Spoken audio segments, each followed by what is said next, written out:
live Q&A on the Sunni defense. We've got a NOI, Nation of Islam special, inshallah, where we'll be looking into some of the similarities between this cult of Nation of Islam and also the heretical sect, Twelver Shiism, also known as Imamism. With me today, we've got Hassan Shamrani, aka Ibn Hussein. Hassan, would you like to introduce yourself? Say hi. He's listening to the broadcast. Oh, okay. No, I was actually just trying to turn it down, you know. Yeah, that's cool. Yeah, Hassan, say hi, man. It's been a while. Yeah, obviously, Assalamu alaikum wa rahmatullah to you and our viewers, our friends and foes alike. And alhamdulillah, yeah. People will inshallah benefit today way more from our brother and Sheikh than from me, inshallah. Because the analogies that he can make probably in the comparisons between his special field, which is Nation of Islam, the deviant cult really of Nation of Islam, and the Rafidism is something that, quite honestly, I don't claim to know everything in relation to Shi'ism, but I've doing this da'wah for over 15 years, and I have not much knowledge about the Nation of Islam, to be honest. So this is going to be very interesting, inshallah. Now. So that leads me on to introducing our next guest, a special guest. And this guy could be seen as the Hassan Shamrani of the Nation of Islam. I don't know. Just like Hassan, something unique about Hassan, he's not just someone who refutes the Shi'i argument, but he knows the ins and outs of Shi'ism. He knows the inner politics. And this is unique to Hassan. Most of us are unaware of it, or are unaware of it to the level of Hassan. And Idris is much the same when it comes to the Nation of Islam. So Brother Idris Palmer, over to you. MashaAllah. Bismillah wa salatu wa salam ala Rasulillah wa ba'd. Well, I guess you could say that my familiarity and focus on the nation came actually several decades back, and in which I was, as I guess you could say, as a child actually growing up, I was very familiar with them in the Washington, D.C. area, and I knew some of the, at that time, some of the predominant leaders of that movement. But even as a child growing up, even though, say, they were very prominent in identifying themselves with Islam and saying that Islam believes certain things, and trying to bring up a number of matters about how blacks were being oppressed and so forth. I knew from their, I knew, even though I knew at the time very, very little about Islam and became a Muslim sometime later, I knew that what they were talking about when they started talking, for example, about their spaceship ideology and the fact that white people had been grafted in a genetic experiment 6,000 years ago, etc. I knew that much of this just couldn't possibly be Islam. Even though I knew nothing about Islam itself at the time. But nonetheless, Allah guided me. And in fact, when I first became Muslim, which was about 19, I was about 19 at the time. One of the first questions I asked the person who was telling me about Islam, I asked him, well, are you a member of the Nation of Islam? And when he told me no, that even, I guess you could say, inspired me even more to ask a lot more questions, because I had never, up to that point, had the opportunity to speak to anybody who was familiar with Islam itself as a faith. So when he told me what Islam was, he kept quoting from Quran at the time, and which stroked my curiosity, and I wanted to know more about what Islam was. And I asked him, "Do you have a Quran?" And he said, "Yes." And I said, "Could I see it?" He said, "Sure." So he showed it to me. He had it on a shelf, on a high shelf, on a bookshelf. He brought it down. It was wrapped in silk and so forth. And he unwrapped it, and it was at the time a translation for Yusuf Ali translation. And when I opened it up and looked at Surah Al-Fatiha and just read it, it was as if I could sense or feel light coming from it, from the pages. And I knew right then and there, I said, this is what I've been looking for. So that evening, I asked him, did he have any information and or literature on Islam? And he did. All he had at that time was just some pamphlets, and I read all of them. This is late at night. I don't know, maybe about 10 or 11 at night, but I was up maybe half the night. I read through all of them that one night.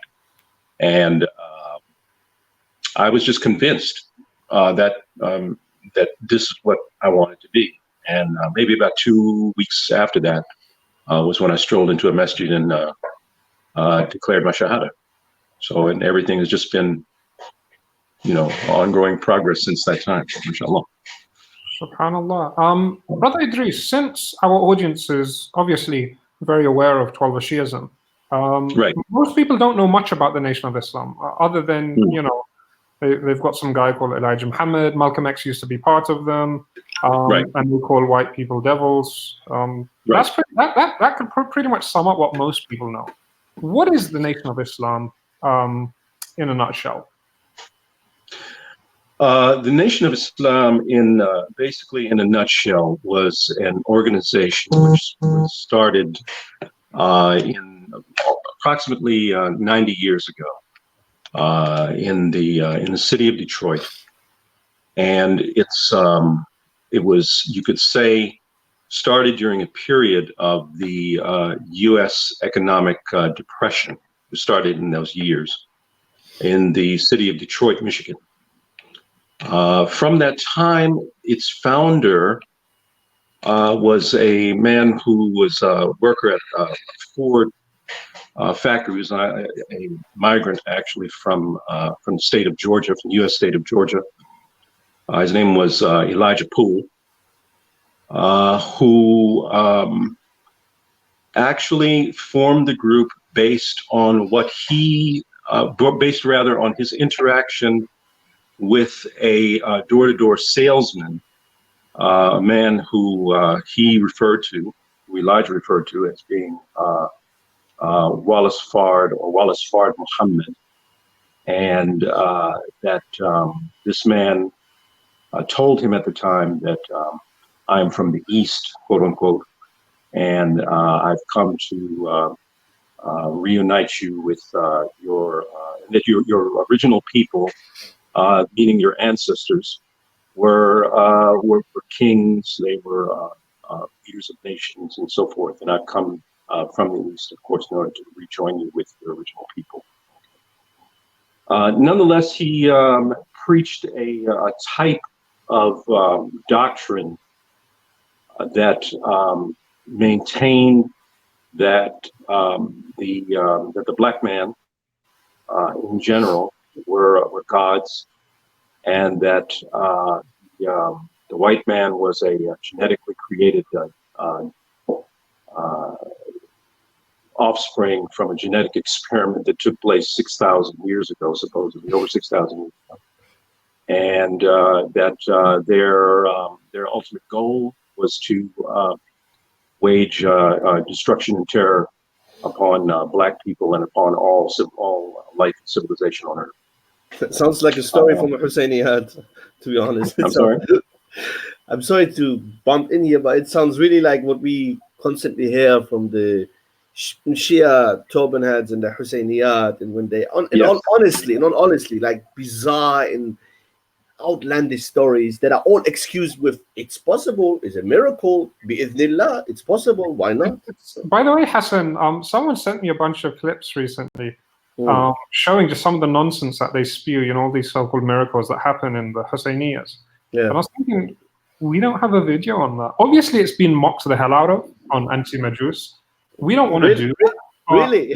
I mean, it's something that's quite common amongst them, especially in the East. So we need to show the Twelvers in the West, what exactly their Eastern scholars are saying. Some of the tales they're telling. And like you said, very similar to the origin story of the Nation of Islam or Scientology or any of these strange sects. They all have these, stories of miracles. Let's check Idris now continue, because it's so interesting to myself. Let's see what he... because we're going to build on this. There are going to be more similarities, I'm very sure. So Sheikh was saying that they believe that... I know the black man is God. This I know as well. I remember some black American Muslim brothers, Afro-American brothers. One brother, one time he made a joke. He said to me, these crazy people, they think that God just entered Walmart and God just exited Walmart. He meant like when he saw a few of these Nation of Islam entering Walmart and exiting Walmart, he said, look, God just entered Walmart, God just exited Walmart. This is what the Aqidah. If you think about it like this is when people get a bit disturbed and understand it. Yeah, well, and then they try to water it down, justify it, mental gymnastics. Well, anyway, so we get to this point now. So they believe that the black man is essentially God. And by the way, Sheikh Idris, is it the white man or any race other than the white man is a kind of experiment in this form result? Or is it only particularly the white man? Whatever white is according to them. Basically, they maintain that it's white people in general, as they say, people, let's say, who were born from, as they say, from the Caucasus Mountains in southern Russia, and they claim that they were that they are a grafted race. In other words, they are artificially. Habib is going to get angry at them. They better don't tell this in front of Habib. Well, it's funny you mentioned Habib, because some months back when he defeated Conor McGregor, I put out a question, and I don't think too many people caught it at the time. But I said it's interesting that you find that the entire Muslim world was identifying with Habib and feeling proud that he won and praising him, etc.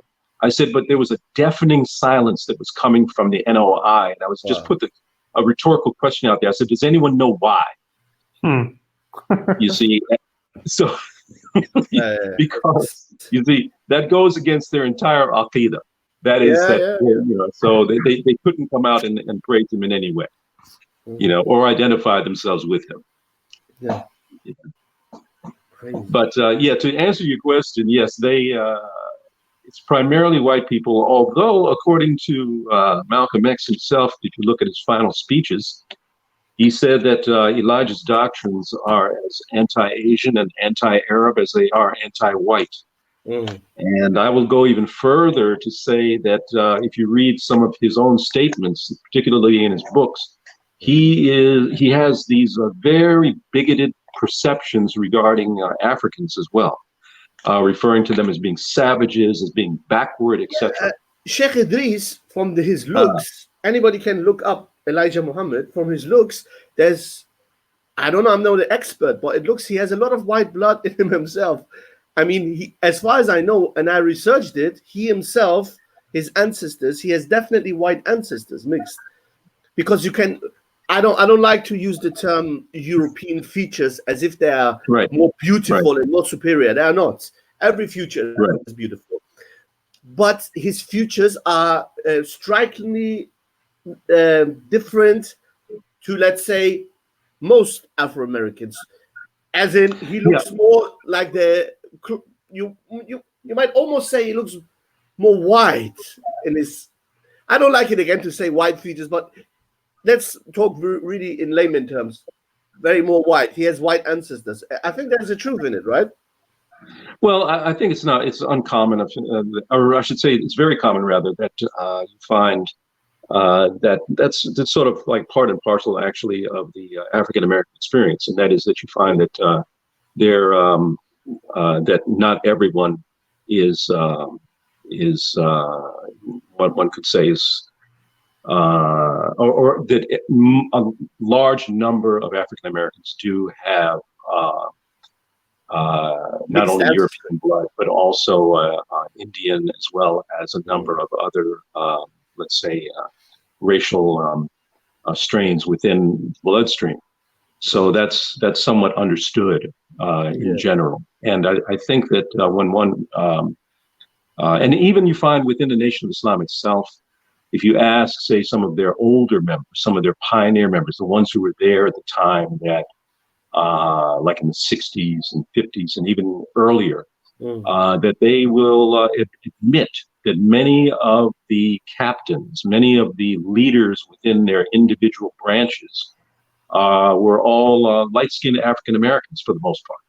Even Farrakhan himself, if you notice that some of the photos of himself, I mean, but it looks like he always straightens his hair and stuff like that. I don't understand. Like, as if they're ashamed of their hair and stuff like that. I would have expected from someone like the current leader.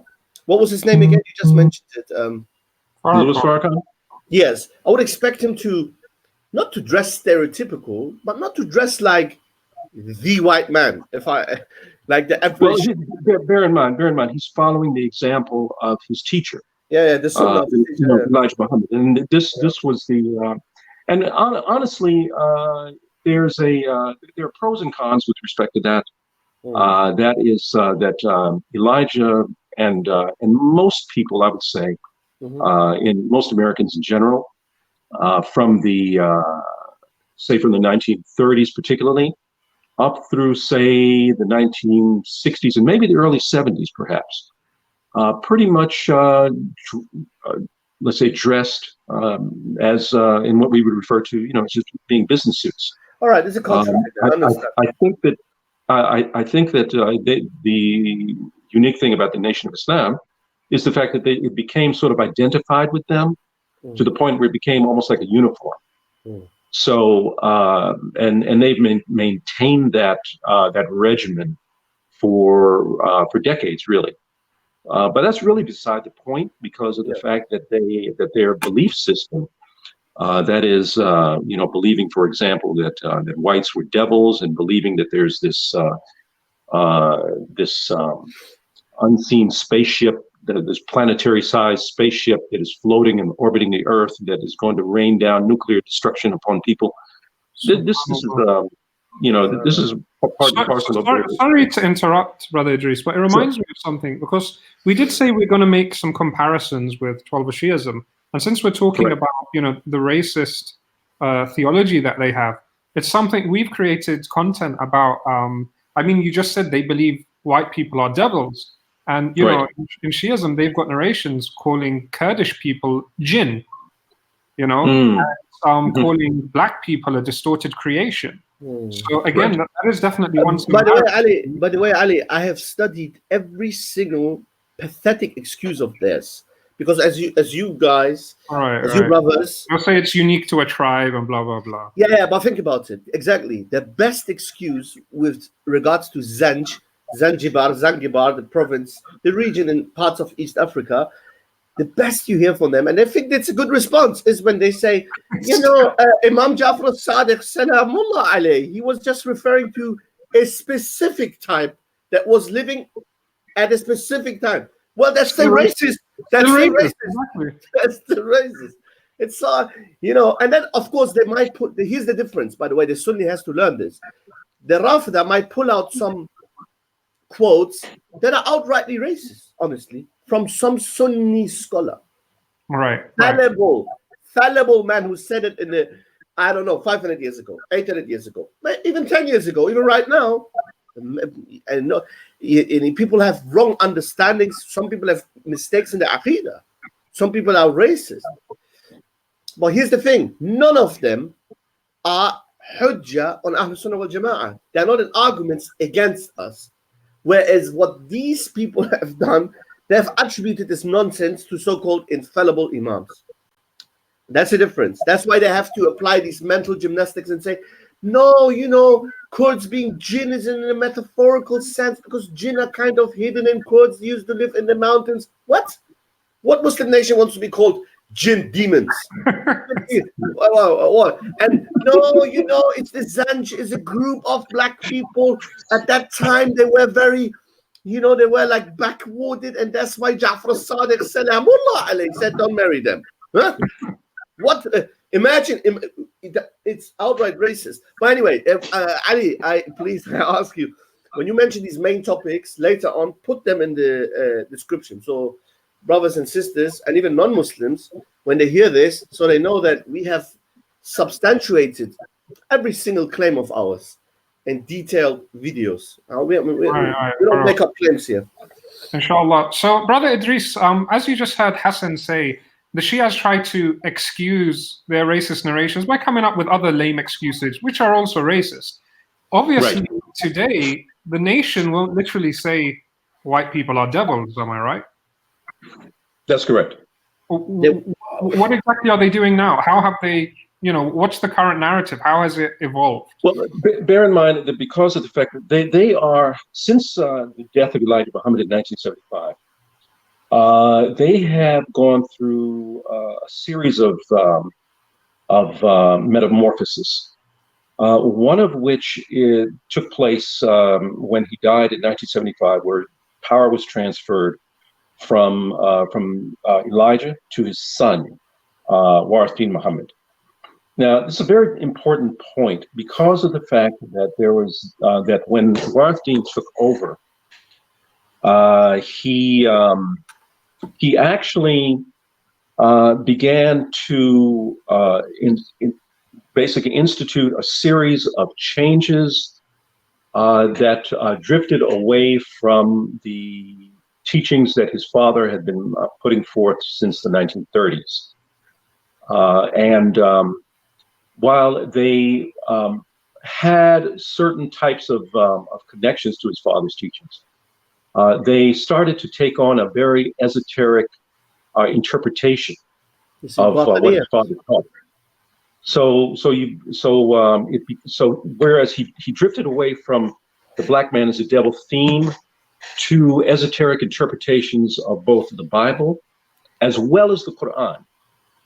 And many of these concepts that he taught, when you look at the roots of them, they actually have more an attachment to beliefs of the Qadianis and of various New Age type of groups, which came about particularly in the 1960s in the so-called psychedelic period. So as a result, you found that the terminology began to evolve. It began to change. Likewise, at the same time, various Sunni Muslim organizations started to have out this general hope that the son was going to lead the members of the Nation of Islam into Orthodox Sunni Islam. The Warith Muhammad and the people with him, some of the higher levels of the organization began to take advantage of that. Therefore, they began to restructure their image in such a way as to give this outward facade of Sunniism, but at the same time retaining these esoteric type of understandings that was only practiced within that organization. And you had various Sunni Muslim organizations like the Islamic Party, for example, that pointed this out and tried to bring people's attention to it and saying that people shouldn't be fooled by these changes, because they were still maintaining and still claiming that Allah came in the form of a physical human being and walked the streets of Detroit, Michigan, and they still maintained that that when you die a physical death, that's it. And they would further go and say that that many of these doctrines were still being held to, in their within their organization. And in fact, I've managed, mashallah, to interview a series of brothers who were around at that time and who themselves stated that all that Warith Muhammad, that is Elijah Muhammad's son, did was just no more than a colossal ruse that is of developing beliefs and concepts that were completely, had more, I would say, actually they were sort of a blend, if you can imagine, between Qadianism and Islam. It was, and many of the ideas that one should say, for example, look at the beliefs of the Qadianis, you will see that that this is nothing more than Qadianism with a black face. You know, the whole concept of prophethood being continuous, the concept that that revelation can come to any given individual if you keep your spirit pure, as well as believing that there are certain individuals who can be referred to as being the manifestation of God, etc.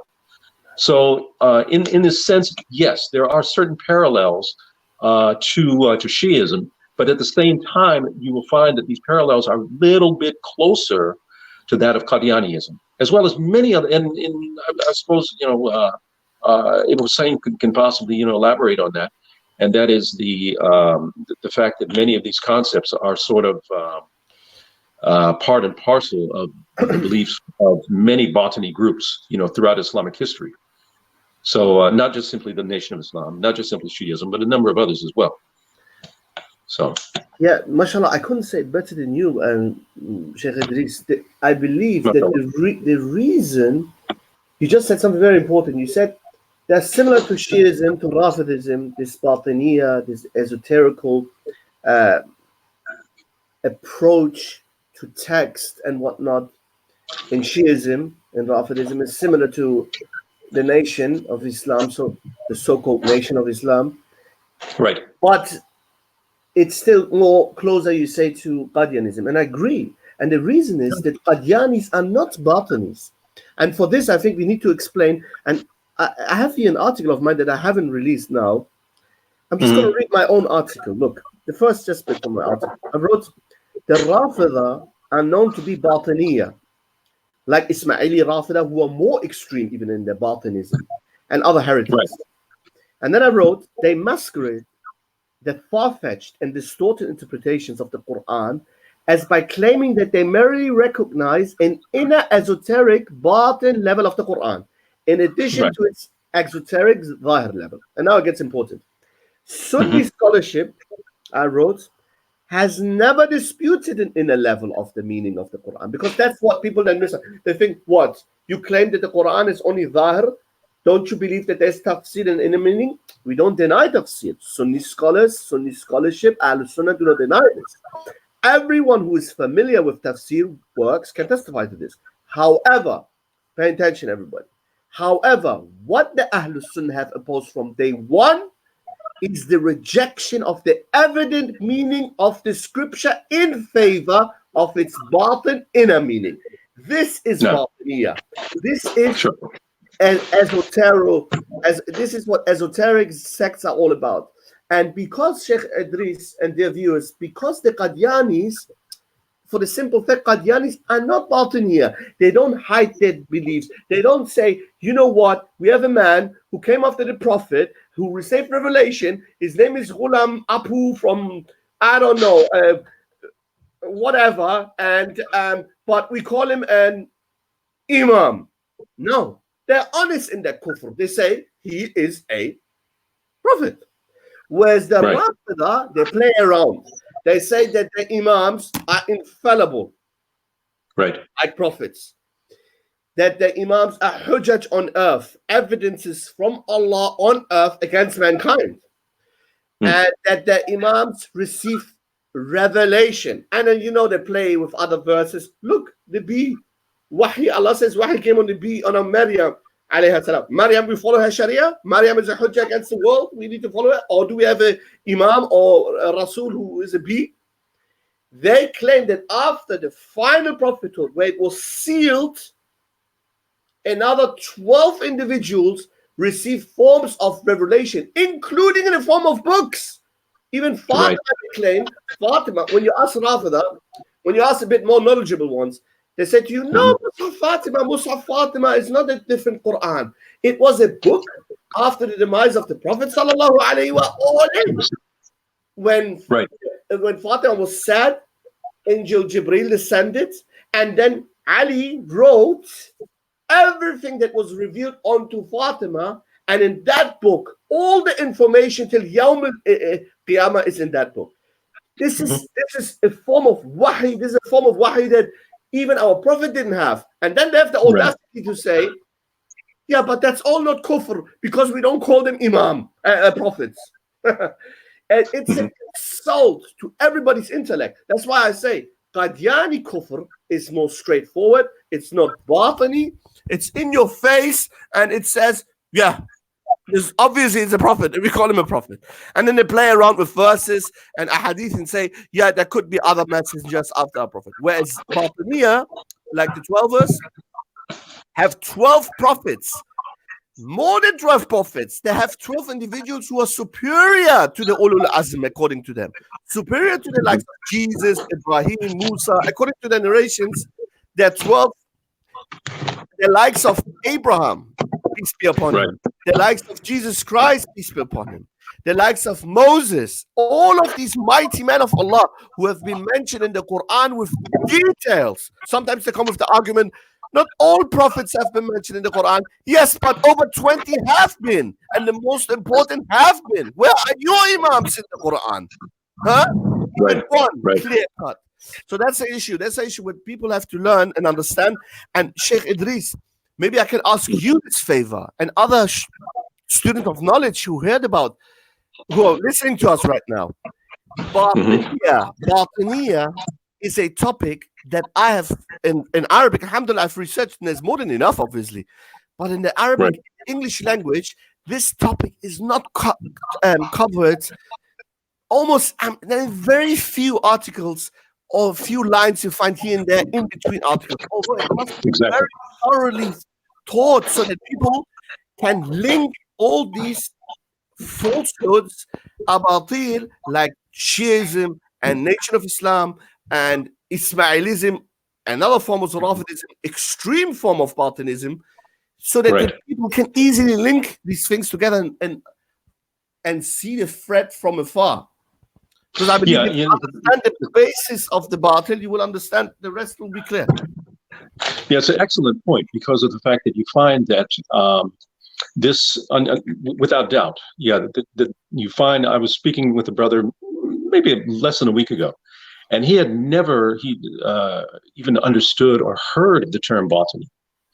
And it was shameful, I thought, particularly in his situation, because this is a guy who is very, very dedicated to learning about the aspects of Tawheed, etc. And my only thought when he said that was, I don't know who it is that you've been learning, Tawheed from, but if they didn't tell you or delve at some point in understanding about some of these esoteric cults, these esoteric beliefs that the Batinis maintain, then they really didn't teach you Tawheed well.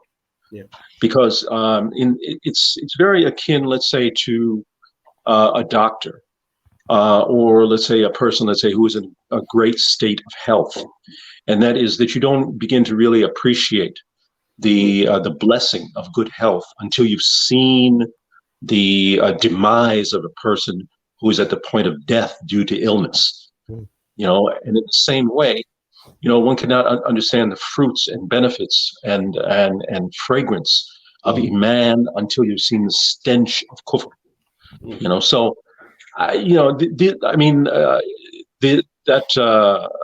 and this is one of the points I guess I wanted to touch on. Some of the I've managed, mashallah, to enumerate some of the, I guess you can possibly see some of these, some of the beliefs actually of Ahl Sunnah as compared to the beliefs of the various branches of the NOI, that is the Nation of Islam, and contrasting it with the beliefs of the Qadianis. Now, some of these concepts, some of these beliefs, you'll find that are similar. That is, that there's a similarity between what Elijah Muhammad taught and that of his student, Louis Farrakhan.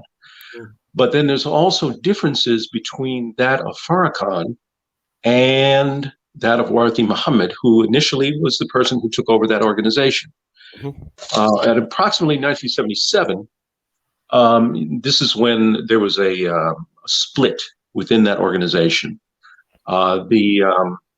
You found one branch which went or stayed with Warthi Muhammad, and another branch which went with Louis Farrakhan, as well as a couple of other ministers, one of whom was named Silas Muhammad, and John Muhammad, who was Elijah Muhammad's brother, and another which was out in Kansas City, who referred to himself as being God in person, as well as some others. But nonetheless, there are some parallels, some I guess you could say some similarities. For example, the main thing that Elijah Muhammad taught was a type of racially based esoteric incarnation. That is, that he believed that the black man, as I described before, was the physical manifestation of God, and that the supreme God, in his view, he said, was a human angel named Allah, who appeared in Detroit on July 4th of 1930 as W. Fard Muhammad. According to the NOI, they said that he was persecuted, sent to jail in 1932, and ordered out of Detroit on May 26 of 1933. He came to Chicago in the same year and was arrested almost immediately on his arrival and placed behind bars. Elijah claimed that. I'm sorry? God was arrested. You said who? What was?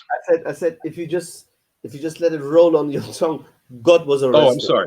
Yeah, he claimed God was arrested. God was killed. You see the battle. I mean, yeah, just exactly. A little bit. Right. And that he said that he, in spite of all of this, he claimed that Allah was born in Mecca between 1877 to sometime between 1877 to 1893, and his parents were named Alfonso Shabazz, and that he had a Jewish mother named Baby G, and that he will remain physically alive until the year 2321. Okay, and this is all according to NOI teachings. Allah understand. And this is totally. I have a question, Sheikh Idris. Genuine question. I would understand. No, first of all, this should be a ibrah, a lesson for anybody who's listening. That because I remember when I left Shi'ism, and then one person I talked to, he said to me, "Yeah, but look, there's so many sects. How do you know which one is sect? Which sect is true? If Islam would be true, there wouldn't be no sects." Alhamdulillah, from day one, I understood one thing: the truth is not cancelled as the truth just because people create sects. Because look at this. In the 20th century, we're not talking 500 years ago, 200 years ago, 300, in the 20th century, when there was the press around, right? The press was definitely around. TV was around. No, TV wasn't around, but the press was around and radio was around, I guess. Right. A new sect was created that claimed these outlandish alien beliefs. And here's the question now, Sheikh. I hope someone from Nation of Islam is watching or will watch later on. I'm sure some are. Alhamdulillah. If a young person, older person, a lady, a gentleman, if they're listening, if these kind of outlandish, anti-Quranic beliefs were preached in the, I don't know, let's say 60s and the 50s and in the 40s, you might have had an excuse because the world wasn't yet a large village. We were not connected like today. But Sheikh, you tell me, how can young, educated, and I know many of them, just because they have wrong beliefs according to us, doesn't mean that they are not decent human beings, doesn't mean that they're not educated and smart human beings. As a matter of fact, I believe many of them are very smart when it comes to worldly issues, but they haven't understood Islamic theology correctly. How come, especially the younger members who have access to the truth, who have access to the internet, are they like Jehovah's Witnesses or some other forms of esoteric Christian sects where they are, I don't know, where they are like Mormons, and I don't know where they are controlled and observed like Scientology? Or what is the reason that we don't see a large influx from them coming to mainstream Sunni Islam? Or did many of them convert and I'm not aware of? No, it's a series of questions you asked there. Yeah, basically. Yeah. I have to that you will find, say, for example, you mentioned, for instance, like the parallel between Jehovah's Witnesses. Yes, there's actually the entire many of the prime beliefs of the nation are directly come, strangely enough, from the Jehovah's Witnesses. And much of this came in the formative years of the Nation of Islam, due to the fact that Elijah Muhammad himself used to listen to the broadcasts of Ed Rutherford, who was one of the founders of the Jehovah's Witnesses, and he used to listen to those broadcasts regularly. So once he started the Nation of Islam, many of the concepts that he learned from Rutherford at that time were infused within the nation's teachings. And with the exception of the mothership / mother plane concept, which is more related to evangelical Christianity with their understanding of the rapture. So this is something which is not found, of course, in normal Jehovah's Witness doctrine. But many of the other concepts that one finds consistent with Jehovah's Witness doctrines are found likewise in the Nation of Islam. If you give me a second, I can actually pull up a chart which actually shows some of these similarities between the two. By the way, while you're searching, I wanted to mention one thing, and I encountered that with obviously our main opponents, theological opponents on Sunni defense, the Shia, and especially the polybicists. When we raise issues like similarities, they accuse us of logical fallacies. They say similarities do not equate. No, what do they say? They say similarities do not equal. I forgot the term. Similarities do not equal. Well, basically the point, they say that similarities do not equal that that one thing is exactly the same as the one you're comparing it with. For example, they say. So in other words, similarities don't equal parity. Exactly, that's the term. So they say, for example, you saying that Shias do this and they do this bid'ah or this weird ritual. Well, and this is like Jewish or Christian. So what? Christians believe in God in general. We believe in God in general. Jesus believed in Abraham. Generally speaking, we believe in Abraham. So does that mean we are Jews? Does that mean we are Christian? Well, then we say our response is, of course not. You have misrepresented our argument. We do not say that every similarity is false. In fact, we say exactly Jews and Christians believe in Abraham, generally speaking, and many prophets that we agree with. So do we. What Islam has an issue with is when esoterical, batini, and batil false sects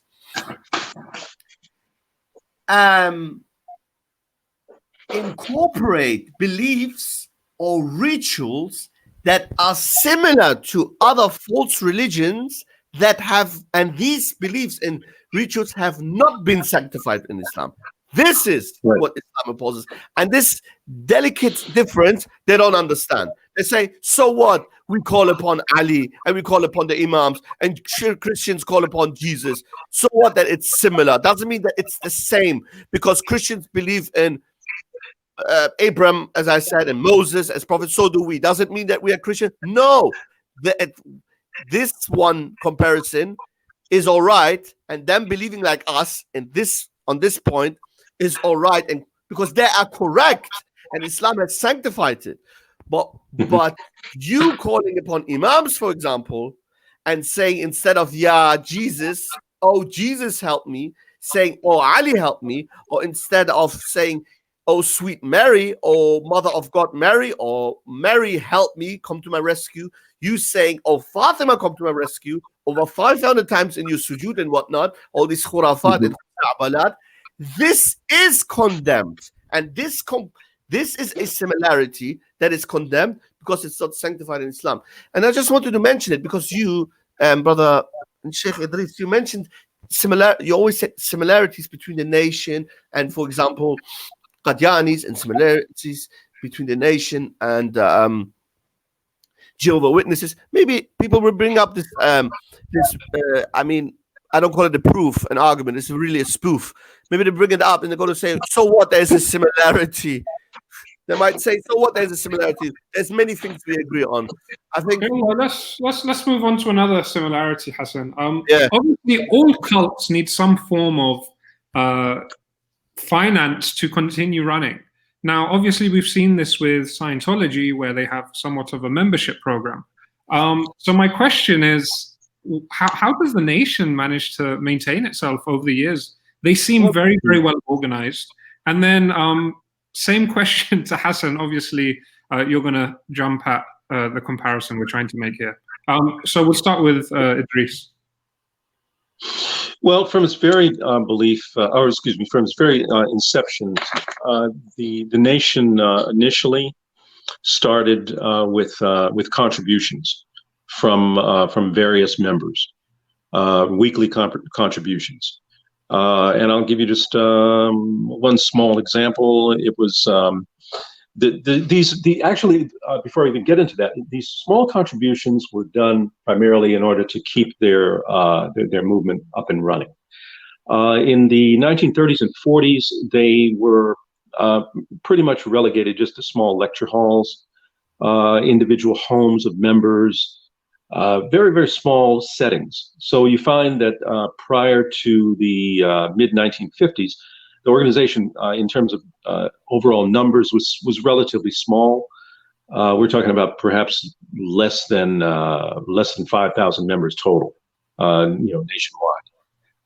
But what happened was that during that time, or after that period of time, once Malcolm X was released from prison and became a member, he was primarily responsible for a skyrocketing of membership. Due to his eloquence and his zeal in terms of calling people to that movement. So as a result, the numbers quadrupled in a very short period of time, much farther beyond, let's say, the expectations of Elijah Muhammad himself. And as a result, Malcolm became elevated, of course, to the position of national spokesperson, and was pretty much left in charge as being more or less like second in command to Elijah. And from that, you find that they began to use sales of their newspaper. It began to build from that, to sales of various items, say, for example, like bean pies, which was a creation that came about from Elijah's teachings.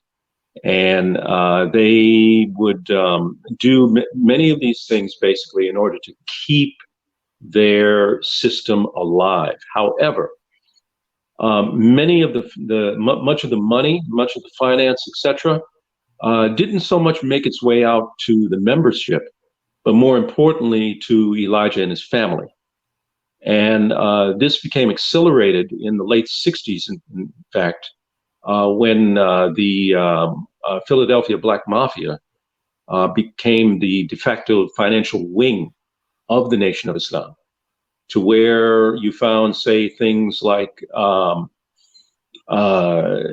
drug sales, counterfeit money, stolen cars, shakedowns, hits, any type of criminality that one could think of was being done by the Black Mafia, and much of the finance from that, according to former members who I've interviewed, of course, with the Black Mafia, stated that it went nonstop to Elijah and his family.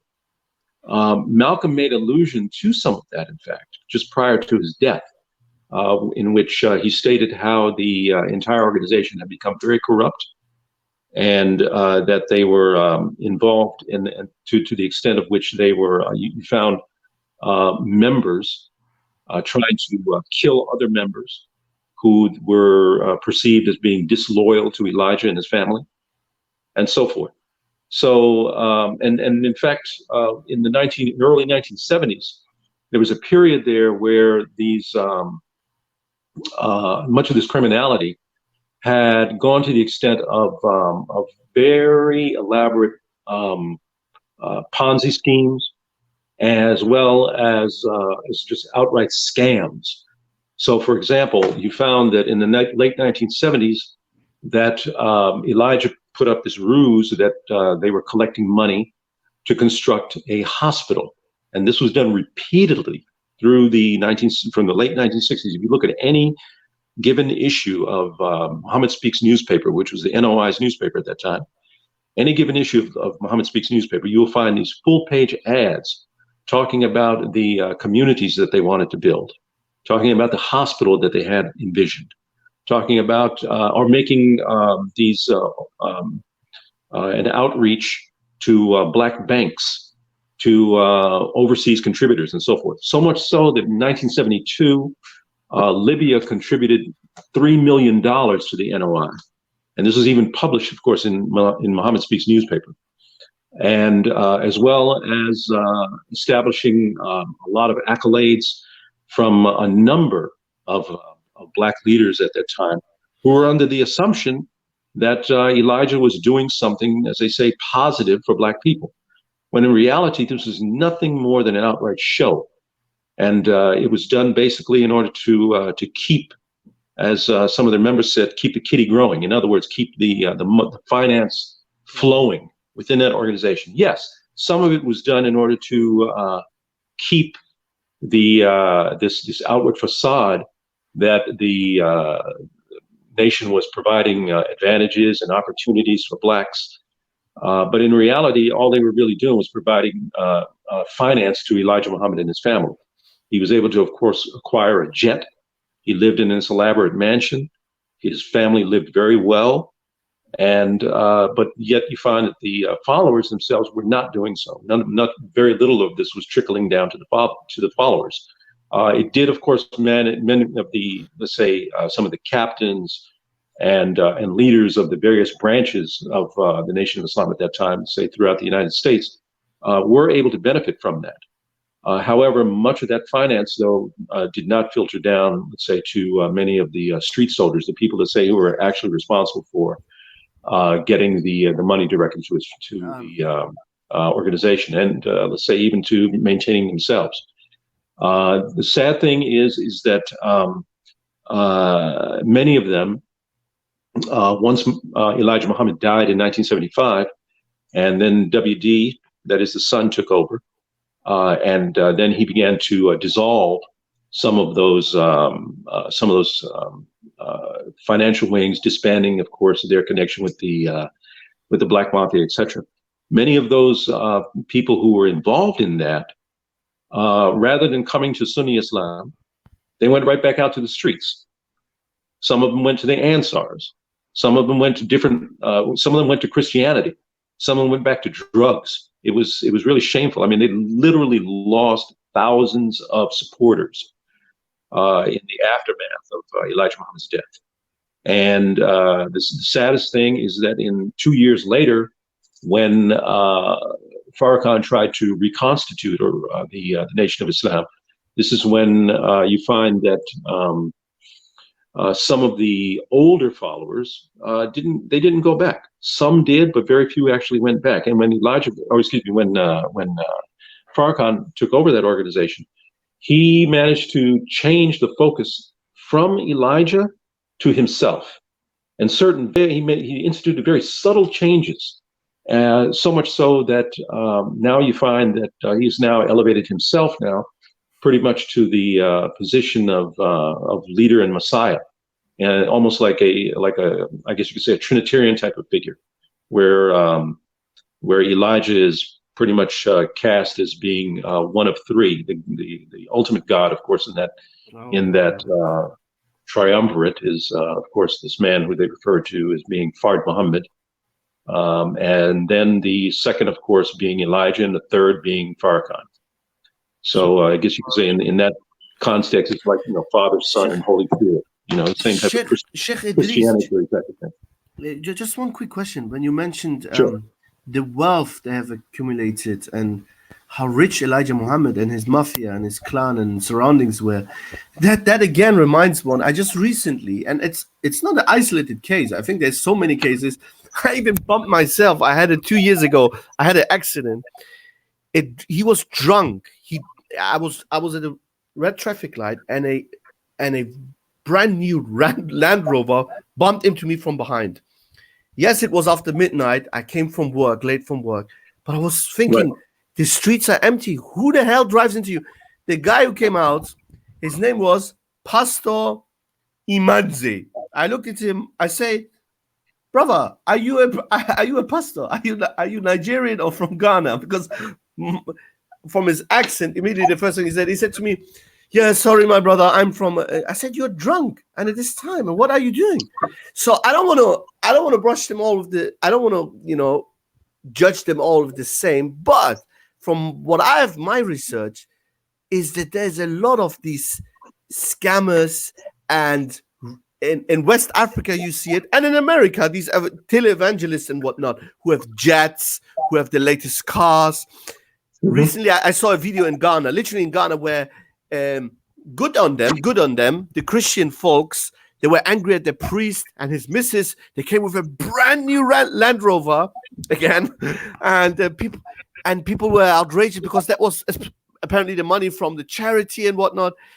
So you see, there's a trend. I'm not saying you don't have among Muslims imams and sheikhs who waste money and whatnot, but there seems to be a trend and other similarities. Even whenever I saw even the places of worship of the nation, the way they sit there, the way they dress there, it's like a cocktail between Islam and Christianity and Jehovah's Witnesses. Absolutely. And it's Absolutely. Surreal. It's surreal. Very, very strange. Yes. Hassan, I'm surprised you used an example of Christianity when it came to the wealth. When you said someone crashed into you, I thought you were going to say it was one of the grandchildren of Khomeini. Not everything is about Shias. You've seen images of and articles exposing the grandchildren of Khomeini. Let's be fair. Let's be fair to the Shias. At the very least, the Shia clerics have learned their art to pretend that they are humble and poor. You understand? Right. For example, if you look at Najaf, Sistani sits on the mattress. Khomeini sits on the mattress in Paris. Of course, Khomeini right now is buried in a Zoroastrian type, supersized palace. The Zoroastrian, Sasanian, super store, 10 times the biggest Walmart in America.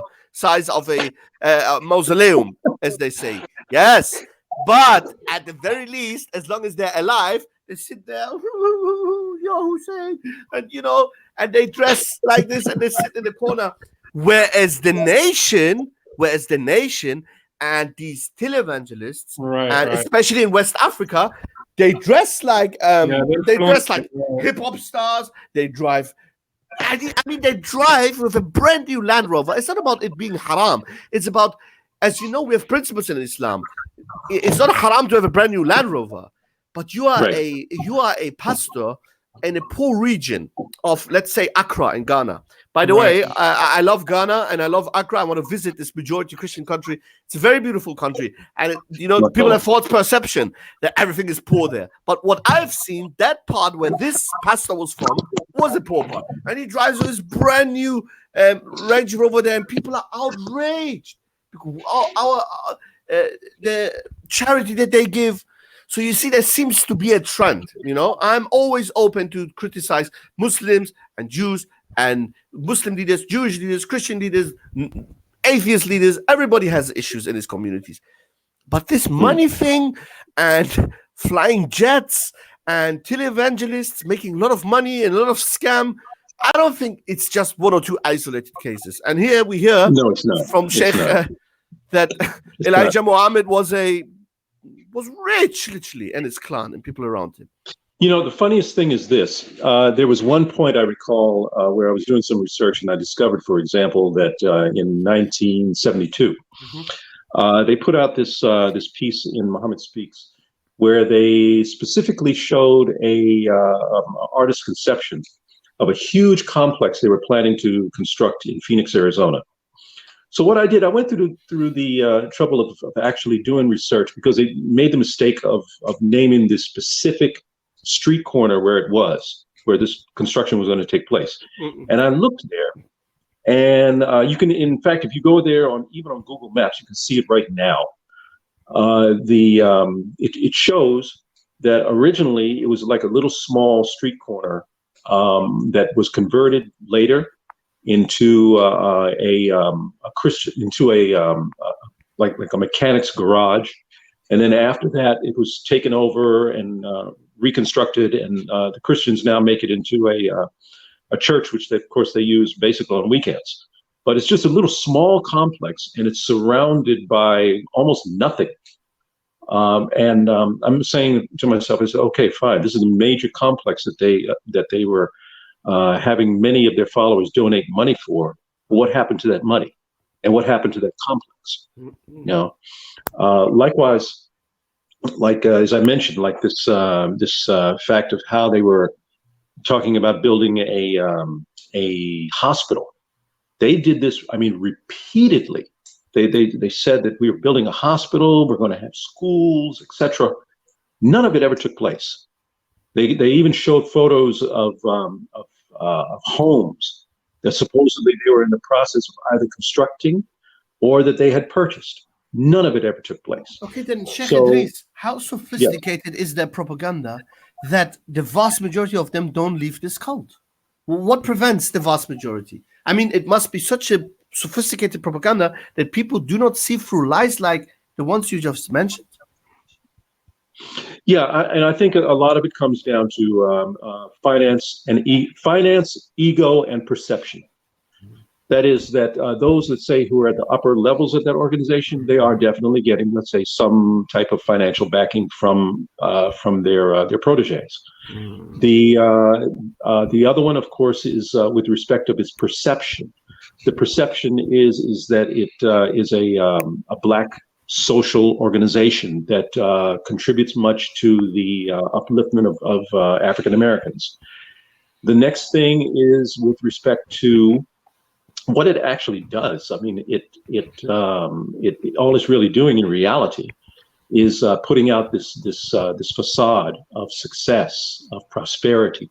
But in reality, if you cannot, and I would go to the extent of saying that if you look throughout the entire country, you cannot find not a organization that has any member of the Nation of Islam as its head and who has contributed to its financial success. Not one. And this in and of itself, I said, should really speak volumes to regards to their impact upon, African American success and African American prosperity. I mean, they haven't established any kind of record in that, in that regard whatsoever. I mean, yes, again, one can find, say, within their residences, a lot of the appearance of prosperity, but within their rank and file, you don't find it. It's, very strangely absent. And I think, again, this says volumes. So what is the solution? Let's cut to the chase. So what is the solution? Right. I would say, is the solution the medicine against the Nation of Islam? Is it knowledge, education?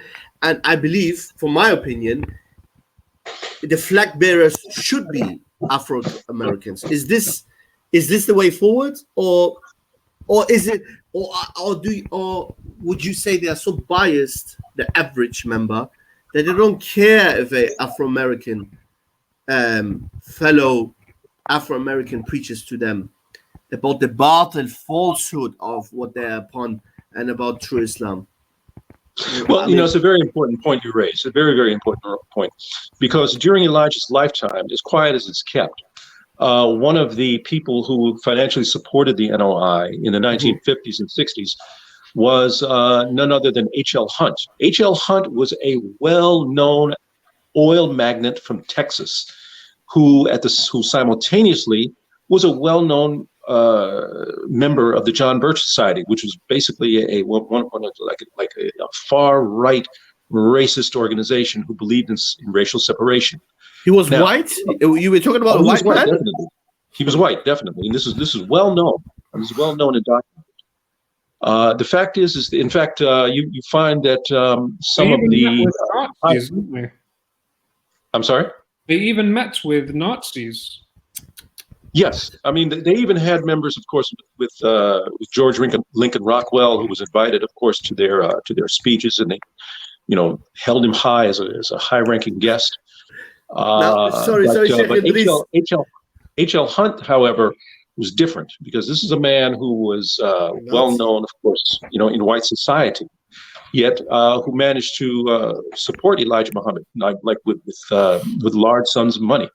And it was also established in the 1980s and 90s that at that time the British National Front, which is a far right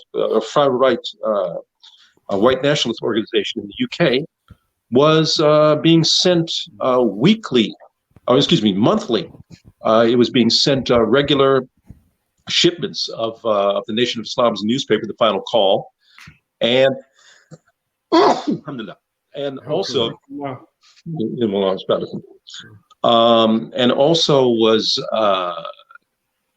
basically doing this in exchange for advocating that racial separation.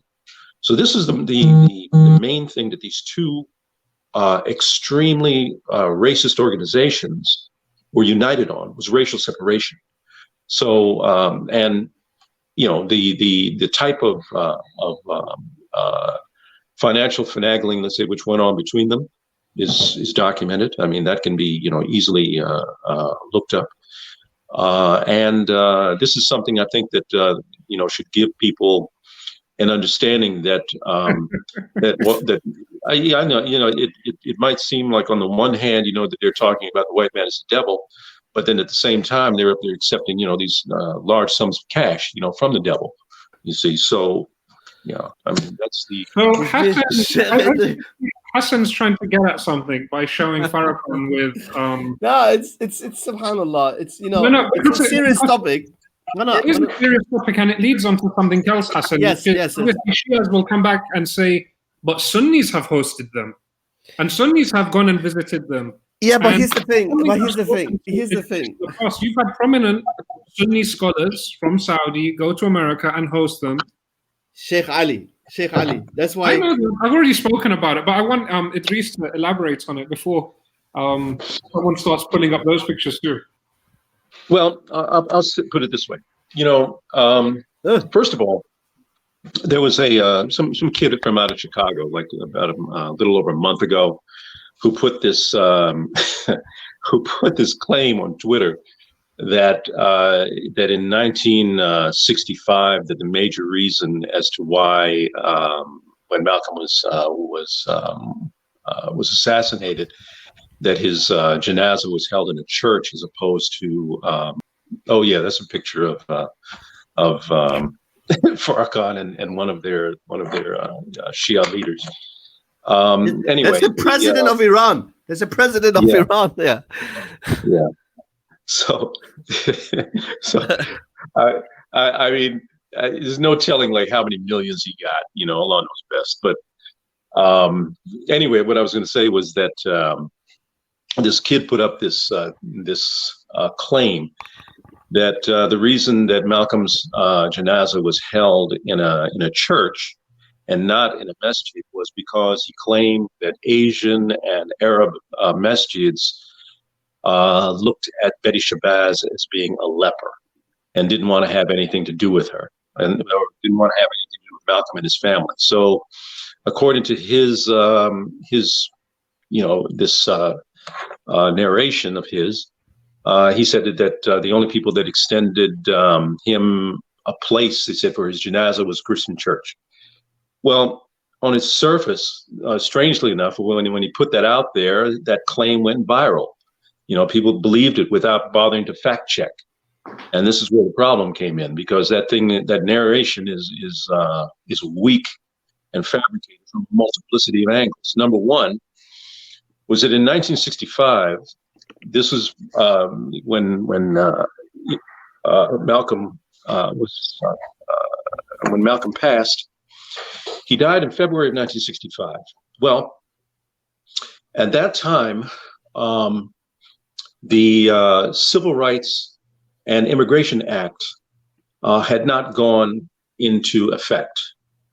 And I say that because of the fact that in 1924, there was an act in place in the United States, which made it extremely difficult for any person who was not from Northern European descent.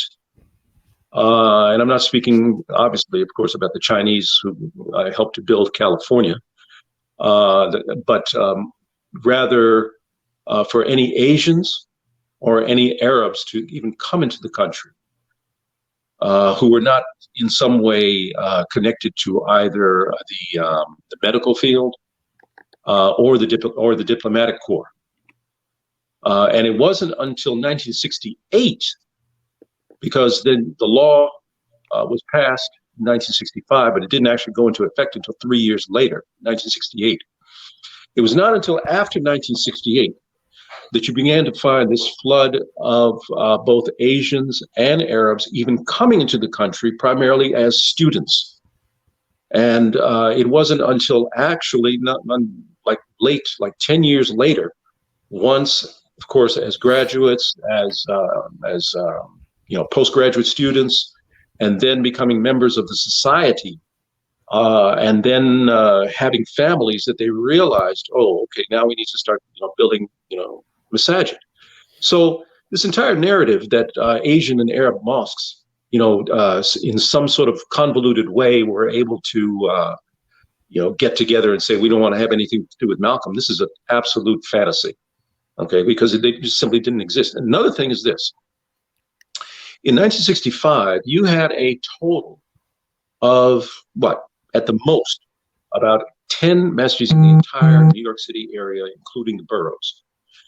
So each and every one of them, and in fact, if you ask any people, any brothers that say who were around at that time, who were from the New York area, they will, confirm what I'm about to say.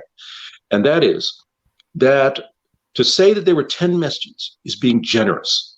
In reality, there was anywhere between 5 to 8 masjids in the entire New York City area. There's 5 boroughs, yeah? There's 5. Yes, including the Bronx, Brooklyn, Queens, etc. So the thing is that each and every one of them was run by an African American.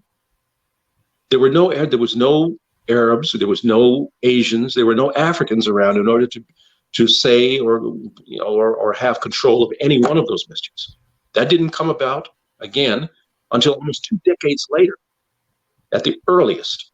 So this whole concept that they're talking about, it just simply didn't exist. Yeah, this is. So this I don't is know what kind of I don't know what kind of Django, Quentin Tarantino type of screenplay this person was reading from and got people to try to believe in, but it just simply didn't exist.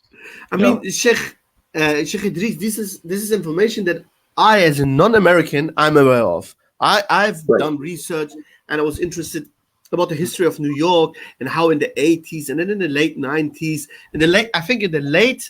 later than the late 90s, I think in the early 2000s or the earliest late 90s, the Yemenis came to the Bronx, and the Bengalis, I think the Bengali people, they came like in the earliest in the 80s. Mm-hmm. The majority, I'm speaking. There's always exceptions, I think, obviously. Right. But so you have the Bengalis, there's a lot of them in New York. You have the Yemenis, there's now a lot of them in the Bronx. So and the Arabs in general, they came like in the 90s, late 90s and whatnot. So who on earth was there in the 50s or the 60s or even in the 70s? How on earth was there a subcontinent Asian and Arab population in New York? You see this. Yeah, and you see, and the other thing is the fact that this narrative, as I said, it's wrong from a variety of angles. I just mentioned just a couple. The other thing also is the fact that in 1965, or if you compare the number of masajid that there were at that time to 20, what is it, 2019 now, almost 2020, is that today there are no less than 300 in that same vicinity. Okay, so it's a complete, the demographics from today as opposed to then is a world of difference. It's like night and day. It's totally different, and one cannot say in any way, shape, form, or fashion that the demographics of 2019 existed in 1965. It's just simply not true. So this entire narrative, and sadly, you find that people actually believed that foolishness that this guy was putting out there. Yeah. Likewise, I managed, mashallah, in order to have an interview with, and inshallah I'll be uploading it very shortly, very soon.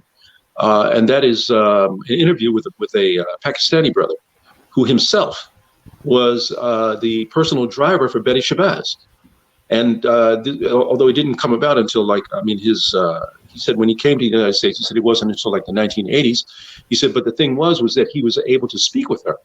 And he said she was a very nice lady. He said that even himself, he said when he was a child, and his father, he said he recalls like when Malcolm was assassinated. He said, and that was a very, very sad day. He said back in 1965, he said when the Pakistanis learned of Malcolm's assassination, he said because of the general feeling there was that they had lost a Muslim hero.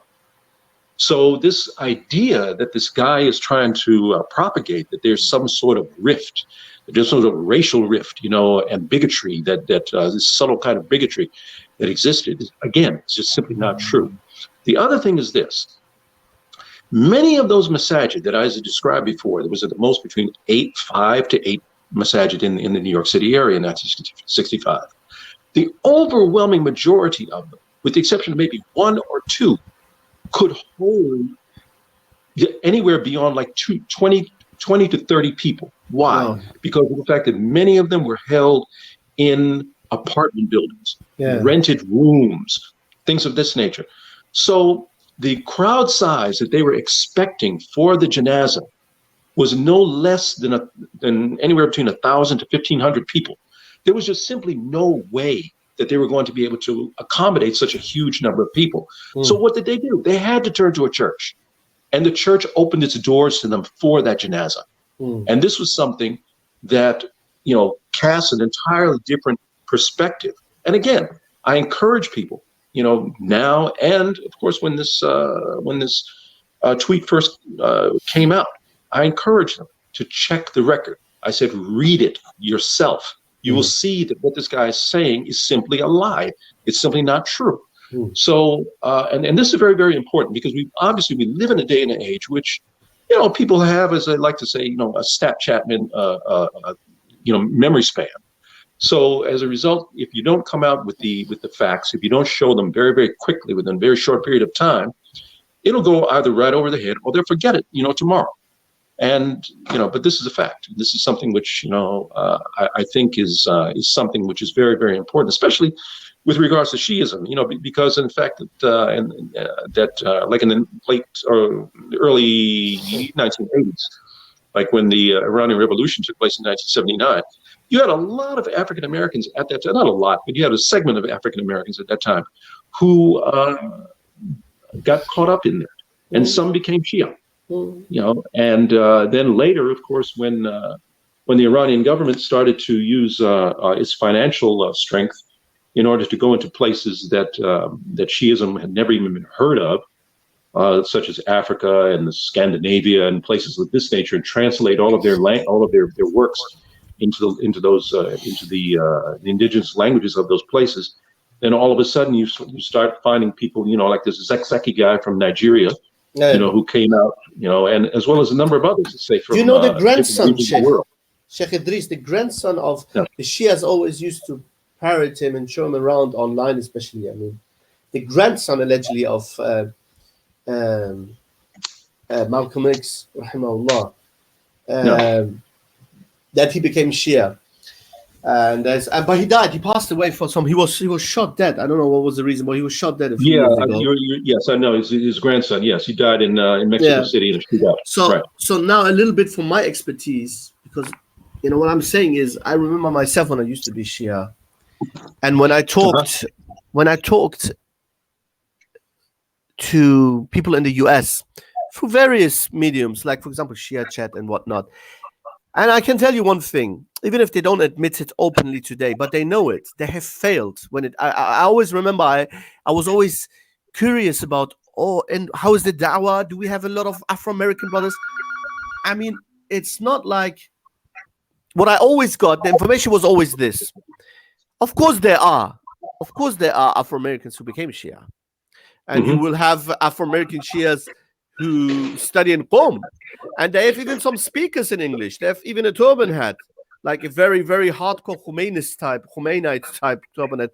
His name is, I think, Usama Abdul Ghani. Yeah.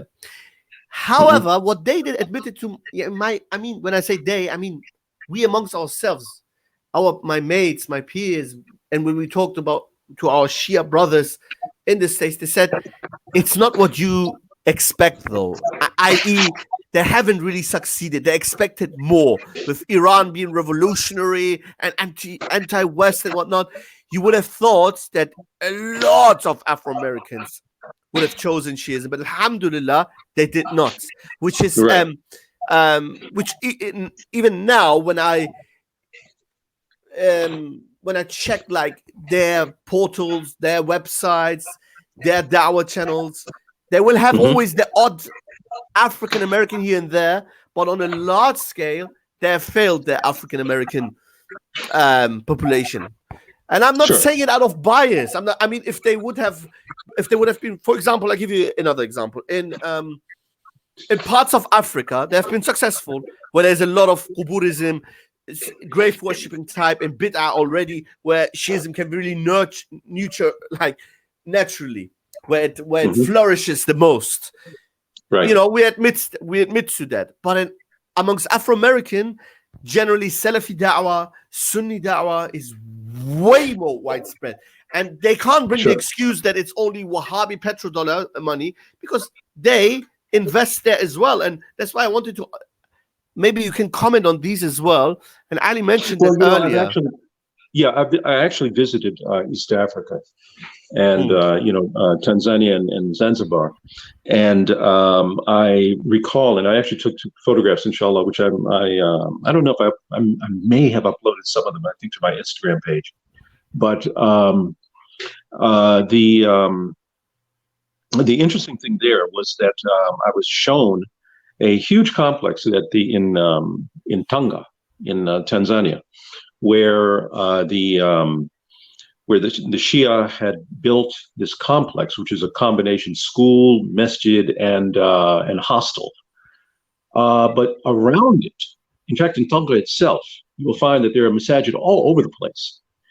And that particular facility that I'm referring to is the only one which houses or has all of those things combined in one place. At the same time, however, at Fajr, you don't find people going there. They'll be going, let's say, to these other masajid, and filling the salah lines there. I mean, like I recall when I was there, some of these masajid were so close that it was not a question of if a person was going to go to salah, but a question of, well, which one am I going to walk to? Okay, because they were all within walking distance. Right. So, and mashallah, I mean, the people are very, very salim, very, very nice there, and very, very accommodating, but nonetheless, they told me that, they have this facility, and it looks visually impressive. I mean, it was like maybe 4 stories high or something of that nature. But hardly anybody actually goes there, because of the fact that the people are very much committed to the sunnah, and I mean, they acknowledge that, that it's there, but, very, very few people, even attend. Likewise, in speaking to some brothers from Somalia, they told me that the Shia years ago tried to... they failed there. And they said they failed badly. They said because they told them especially when they saw what their agenda was about, they said, okay, well, and said we'll accept your money, but you can go with that belief. I still remember a few years ago they tried to build. They had some. They brought some charity and food supplies and whatnot, and probably right now as we are speaking, someone will pull out some video of Shia convert from Somalia. As I always say, there's always the exception to the rule. But from my experience, and you see, it's not about Arabs or non-Arabs. I say, from my experience and research of 15 years, you will find more likely someone from Egypt, an Arab-speaking country, to become Shia than an African brother from Somalia. And the reason is very simple. Because we are Muslims. It's not about skin color. It's not about sub-Saharan Africa or North Africa. It's simply because education, religious education, Hifdhul Quran, and the Arabic language, maybe even we could argue, is way more emphasized in the religious circles in Somalia than I would say in many parts of Egypt. I'm not trying to generalize, but that's my experience. If you go to Upper Egypt, you go to these Egyptian Bedouins, these Sa'idis. Yeah. If you ask them who is Allah, who is Muhammad, they don't know. There's videos on YouTube. It's not just this. The grave. I don't know if you've seen it, Ali. On my Facebook, I once a few weeks ago, I posted about the grave of Al-Hussein radiallahu anhu. The Sufis in Qahira, in Cairo, claim his head is there. The Rafida in Karbala claim the rest is there, and some claim in the back. Everybody for himself has built himself a idol and a temple, and where in the name they misuse the name of our master Al-Hussein radiallahu anhu. So anyway, the masjid of Sayyidina Hussein and the masjid of Nafisa, remember, of the Ahlul Bayt, these are strongholds of extreme forms of Sufism in Egypt. And guess who supports it? Guess who supports all the invocation of saints and shrine veneration and all the bid'ah that you can find in the subcontinent and in the Arab world, like Egypt? Iran, for example, even in the time of Hosni Mubarak. And before I forget this, after Sheikh Idris can comment more. I just want to say a few things, and then I leave Sheikh Idris to explain it further. Here, Louis Farrakhan with Ayatollah Jannati. People crack jokes about him in Iran that he has the life. It's kufr jokes, but they make jokes like that. This Jannati has the age of Adam alayhi salam. He never dies because he's now over 90, and he still holds high political positions. I think he's still in the Majlis e Khobregan, I don't even know how to translate it. So anyway, here he is in Iran. One second. Here is in Iran, Louis Farrakhan. He's invited, obviously. He didn't come with a tourist visa.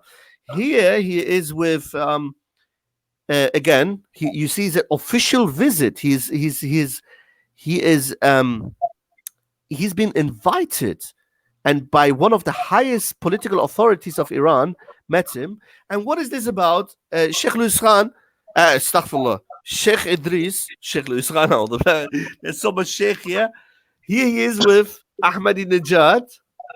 And what is all of this about? You see, Rafidism, Shi'ism, Twelverism is a Batini religion, is a Batini sect, is an esoteric sect.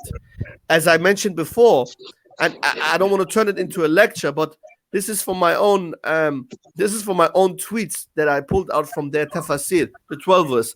12 months in the Quran, 12 Imams. The bee in the Quran, Ali in the Imams. The beast in the Quran, Ali. Mosquito in the Quran, Ali. The fig and the olive in the Quran, Hassan and Hussein. Verses about verses about not committing shirk with Imams. Particularly Ali's Velawiyat. Yeah. So you see, this is Shi'ism, a Batini religion that can't prove its most important pillar straightforward, clearly from the Quran. So it has this Batini approach. I understand them. I would do the same. If I would be a Zindiq, if I would be a heretic, I would also choose the Batini highway. That's the only way to prove my religion if I would be a 12 authority, because there's no other way. And isn't it surprising that these Batanis are the same ones who are friends with Louis Khan, who invite Louis Farrakhan to Iran? And by the way, what is this all about? If people, what is this? They're gonna go say Imam Zaman is playing around. Yeah, Imam Zaman.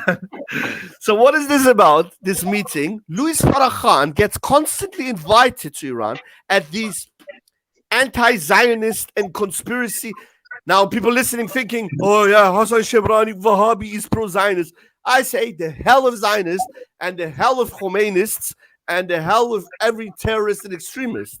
What I'm saying is, how come that Iran respects and elevates a zindiq, a enemy of Allah, someone of who holds such disgusting racist beliefs, just because what? Because Louis Farrakhan is one of those nutters who also believes in these conspiracy theories that almost no Jews were killed in concentration camps in the Third Reich by Adolf Hitler and whatnot. This is what it's about, by the way. Those people who are wondering what is Louis Farrakhan doing in Iran and why is Iran paying so much respect to him, is because Iran is an opportunist regime, and they find all the nutters around the world, among them mainly communists and other weirdos and weird characters like Louis Farrakhan, who can't say his own name properly, Arabic name or Asian name, and he can't say the Bismillah properly, just like the Ayatollahs, most of them anyway. But he's invited to Iran. And I mean, no, on a serious note, right. I know what some people might say. They will say, so what? Look at these Arab rulers, look at these Asian rulers. This is what Ali mentioned earlier, this whataboutery, this kindergarten, nursery kind of logic. Well, what about you? It's like you catch someone stealing in your house, you say, oh, you're a thief. And then he looks at you and says, yes, but that guy's a thief too. Huh? But I caught your hand. I caught you red-handed. You are the thief. I'm talking about you right now. Who cares about this person now? And this is the problem we have. People think we are unjust. People think that we are biased.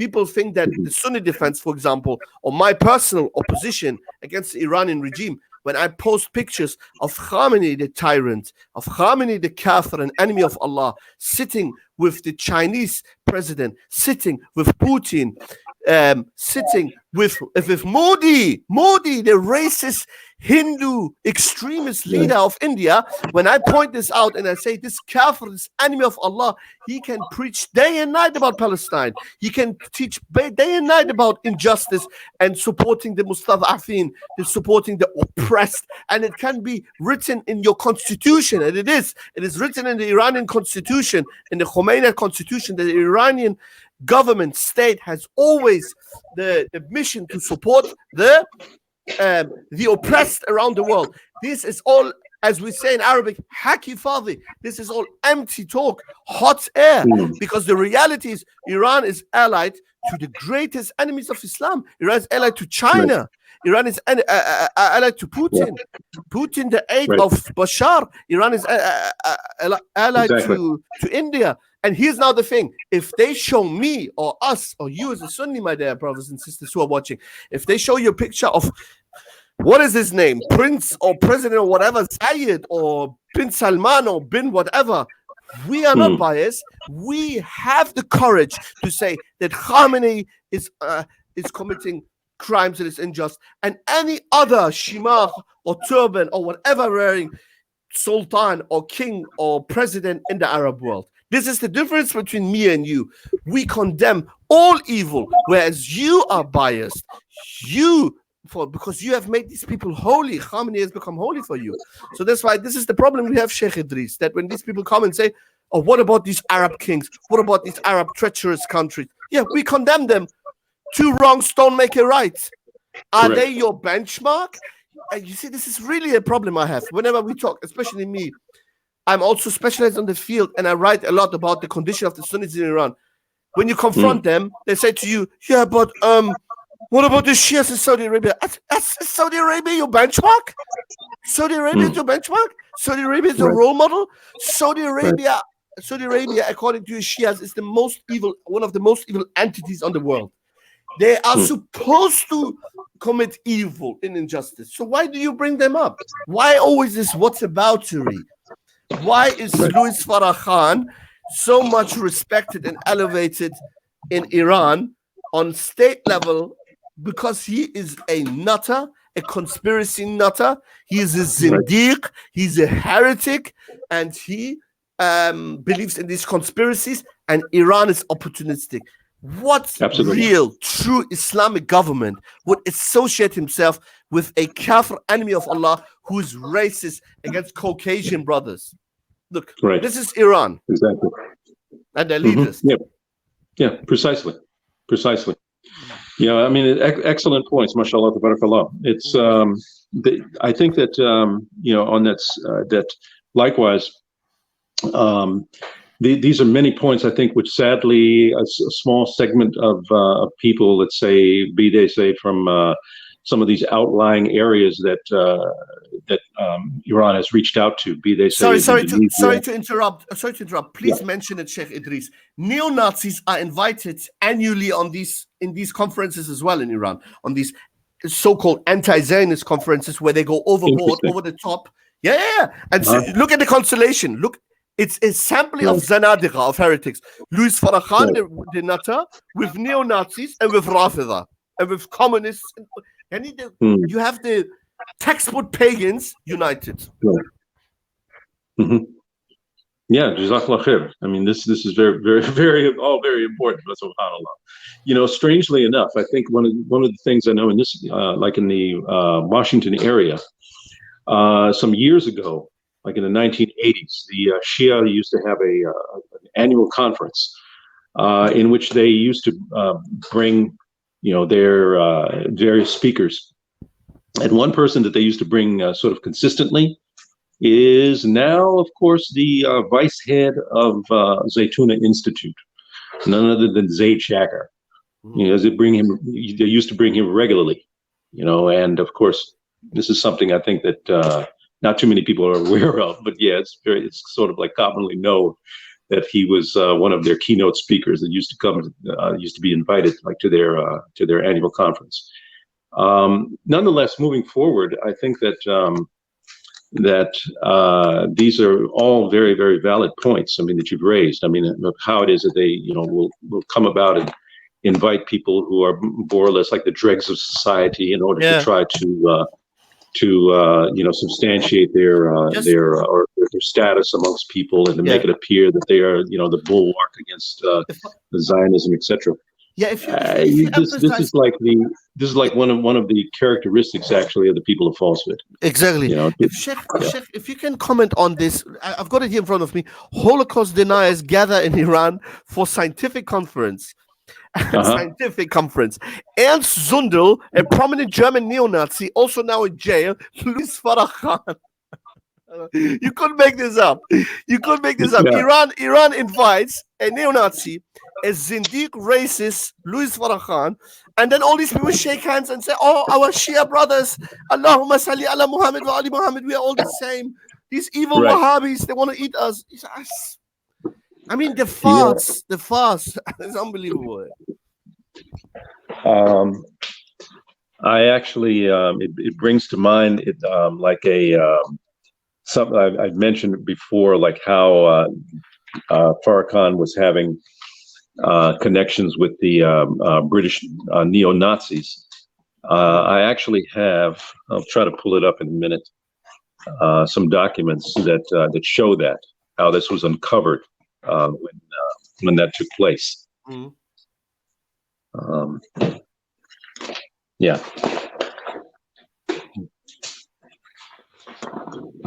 This, of course, is a copy of the weekly journal from News from a Black Perspective, in which it is showing that Farrakhan was receiving support, and that they had joined links, of course, with British fascist parties, within in the UK. If you can see that. Yeah. It's all money. You see, this is it's all money. Of course. It's all money. Of course. Of course. So my dad, these people, you see, that these people have no agenda, real agenda. I mean, they don't do it for the beliefs. They're not driven by creed and belief, at least, because some people are driven by false beliefs. At least it's driven by finance. Absolutely. I understand. I don't understand that. You know, someone mentioned at one time, he said that the Messiah business is the most lucrative business around. Yeah. Because of the fact it doesn't require any kind of background check. It doesn't require degrees. It doesn't require any kind of, recommendation. He said because the main goals of it is money, and of course, and the financial reward is unreal. And this is the problem we have in Iran. Anybody who studies Shi'ism, Aslan, the concept of Mahdawiyya, and you look at Shi'ism in Islam, an innocent belief of the majority of the Sunnis, which is the Mahdi is one of the signs of Qiyamah. Mahdi is nowhere mentioned in the Quran. There's a reason Mahdi is nowhere mentioned in the Quran, because it's not one of the usul of the foundations of the foundation of the belief. He's one of the signs of the Yawm al-Qiyamah. The majority of Muslim scholars accepted that the Mahdi will come at the end of the time and will be born. That's it. Very innocent belief. No exaggeration, no calling upon him, no nothing. Look what Shi'ism turned this belief into. It turned this Mahdi into Hadir Nadir. Basically omnipresent. He's omnipresent, because that's why they call upon him. He hears their prayers. He responds to their prayers. They say, Ya Mahdi adrikni, or Mahdi, come to me. Adrikni literally actually means like understand me, but as in come to my help me. They have in Qom, if you could go to, I can't, if I go to Qom, they turn me into mincemeat, but maybe you could, maybe one day we can all go to Qom. I remember in the documentary, and I still have it, and I haven't even done lectures about this. I don't have, honestly, the time. They have built the well of Chamkaran, where they bid'ah upon bid'ah, where they write letters, and then they throw it in the well, and then they ask one turban hat, look how pathetic they are. Look how quick they are to accuse the Sahaba of bid'ah. Look how quick they are to call Taraweeh a bid'ah. But writing letters to the 12, not to God, like Jews write letters and put it between the wall to God, symbolically. They write letters to the 12th Imam. And then I remember one of the turban hats in one video I saw, he was asked, is this like bid'ah? And he said, it's just symbolically, it's all right. It's just symbolically. Oh, mashallah. It's symbolically writing letter and throwing them in the well. This is a religious ritual. And another thing, Sheikh, you're not aware of this, like most Muslims are not aware of this. When I was in Iran last time in 2003, on the streets, yes, you will see Allahu Akbar or La ilaha illallah. Nobody, that's the definition of shirk. Truth and falsehood mix. But I remember I was there in 2003, there was signs like big in Farsi written, do not commit sins in the Mahzar, Mahdi, or Ghasab Zaman. I was like, because the belief is Hadir Nadir. He's omnipresent. Do not commit sins. The Imam sees you. Look at this belief. Oh, mashallah. Look, and then they have the audacity to call this madhab of Ahlul Bayt. But it's not freedom, but it's audacity to me. But when they get outraged that we have not the right to oppose this theology, we have not the right to preach against this theology. Of course we have. It's our absolute freedom. Nation of Islam has the freedom in America to preach. We have the freedom to expose what we believe is utter falsehood. The Shias have the freedom in America and in Britain and where not to preach. We have the absolute right to expose it as the falsehood it is, according to us. And I personally believe it is objectively. It is falsehood. Shi'ism, Hajanism, and Nation of Islam. You were mentioning, for example, about how they brought in all these nutters, for their conference. The amazing thing, just to give you an idea of like how the Nation of Islam is split, let's say, into these various multiplicity of sects, each one claiming that it itself is upon the truth and the others are deviant in some sort of way. Some years ago, one of their ministers, his name was Solomon, he went and declared himself to be Allah.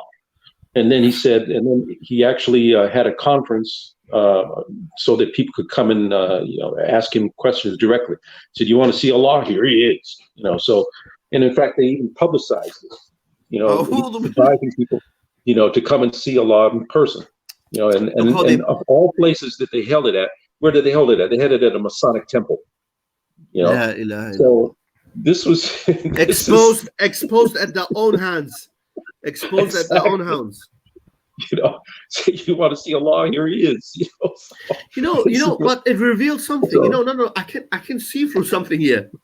Now people say Shamrani is Ilmul Ghaib. No, but it reveals something. It reveals these people are so jahil, these juhal. Right. To them, they don't know the weight of the name Ismul Jalala.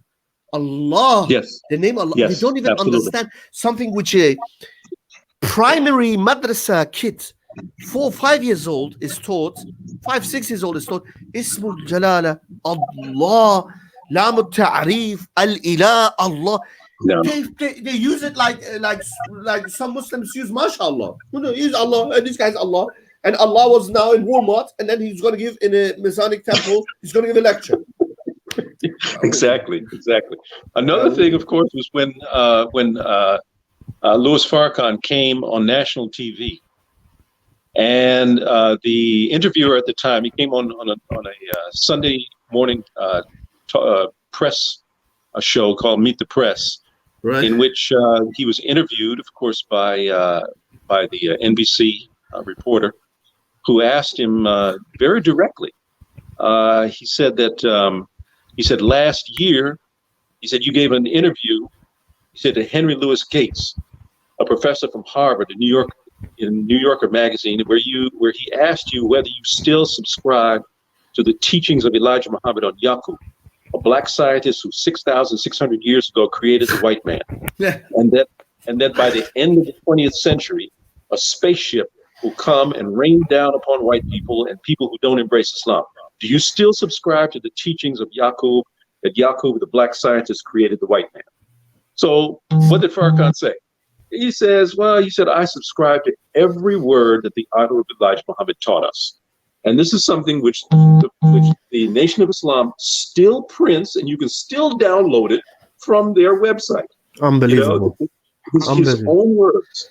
This is what he said on national television, before a national audience. And this is what he, they still claim. No, alhamdulillah, I think we can safely say, alhamdulillah, that most Afro-American brothers, the younger generation, as the older generation, have seen through this bottle. And that's why they are Ahlus Sunnah wal Jama'ah. Otherwise, it would be the other way around. Otherwise, me and you would be speaking right now, and let's say 90% of Afro-Americans who associate to Islam would be from the nation, and the minority would be Sunni. But it's the opposite. Despite them, let's say it's the truth. Nation of Islam precedes the da'wah of Sunni Islam on a large scale in America. Right. Yet they have failed, alhamdulillah. They have failed. Obviously, they will always keep their, as you said, it's like a organization, obviously, like a mafia. They will always have their leaders and sub-leaders and whatnot. And they will have a specific amount of people following them. But I won't buy it that any person of intellect. Look, if any people say who are watching have access to Amazon Prime, go on there and just take a look at the documentary that they did on Daddy Grace. Okay, and Daddy Grace was a Christian cult leader back in maybe about 80 years ago or so. But the documentary, basically, if you look at many of the things in which he did, it's exactly the same as Elijah Muhammad did. Exactly the same. The time period, the methodology, the type of cult, the fact that his overtures towards women, towards money, establishing all of this elaborate wealth for himself. It was very, very clear that the model that Elijah Muhammad used, and of course, which Farrakhan himself has attempted to emulate, is based on the same structure. So and you can pull that down, as I said, like from Amazon Prime. Talking about documentaries, Idris, obviously there's another very important documentary that we'd like to speak about, and it's something we've received a question about. I mean, we've spoken about the nation, we haven't spoken much about the assassination of Malcolm X, rahimahullah. Right. There's a Netflix documentary coming out. That's correct. Please elaborate. Sure. The documentary actually is being done by a brother, Abdurrahman Muhammad, and it's I guess you could say Based on a lengthy amount of research, which he has, managed to compile, and which I've, mashallah, assisted him in some aspects. And you find that he's gone to the extent of interviewing people, let's say, who were around at that time, researchers, let's say, who have dedicated a lot of time and effort to reconstructing the events, both prior to, during, and after the assassination of Malcolm, to show conclusively, with extremely strong evidence, that it was undoubtedly done with the express approval of Elijah Muhammad, and that certain individuals who today occupy high positions within the Nation of Islam are well aware of. And you will find likewise that people, for instance, like Louis Farrakhan, also documented that he was one of the key people who encouraged these daily attacks, which ended or culminated in the firebombing of Malcolm X's home, which took place the week prior to his assassination. And likewise, the fact of how he even admitted in the 1990s with on national television in the United States, with Malcolm's daughter there, saying that he admitted that he created the atmosphere to inspire men who themselves were, by their own admission, members of the Nation of Islam, to fire on Malcolm X. And likewise, like how the chief person, the person who was in the front row of the Audubon Ballroom that night in February of 1965, who pulled the trigger that killed Malcolm, that years later, this man was an accepted member of a Muslim community in northern New Jersey. And that those members, let's say, who more or less had this wall of silence about speaking about him, still interacted with him. And in fact, he even turned up in one of the promotional videos for Cory Booker when he was running at the time for state office. So this is, it brings forth all of these factors, showing that the Nation of Islam cannot in any way, shape, form, or fashion wash their hands or point the fingers in another direction when they themselves, who said, were the ones who had their fingers on the trigger. So, but inshallah, it will bring all of that. January 17th. That's going to be January 17th. Premieres January 17th on Netflix. Who Killed Malcolm X? That's what it's called. Entitled Who Killed Malcolm X? That's correct. Looking forward to that, man. I'm sure many others are. Yeah. Guys, we did receive a bunch of questions, which I don't want to neglect. Yeah, I see. There's quite a few popping up. There's a lot in the live chat. Feel free to pick out any that you really want to answer. Once you do that, sure. I'm just gonna, read out some of the questions that we got sent on Twitter earlier on today. Okay. Let me just dig a couple out. Bismillah. Okay, this is for Hassan. A couple of questions. It's by Yusuf Athari. Is there a consistent method to determine bid'ah in Shi'ism? I mean, is there a consistent method? I think Shi'ism, and if we are specific, Twelverism, I think even if you lose most of your senses, you will sense bid'ah and Shi'ism easily. You don't need to really dig deep. And this is because from their beliefs and their outwardly rituals, they're so bizarre, many of the outwardly rituals and beliefs, that even if it's a layman Muslim, you will understand and see, sense bid'ah from afar. Only problem is that the weak-minded, the gullible, and people who are ignorant might fall for their shubuhat. Might fall for the shubuhat. That's it. Other than that, there is no indicator where you can sense that, okay, here it starts and there it ends.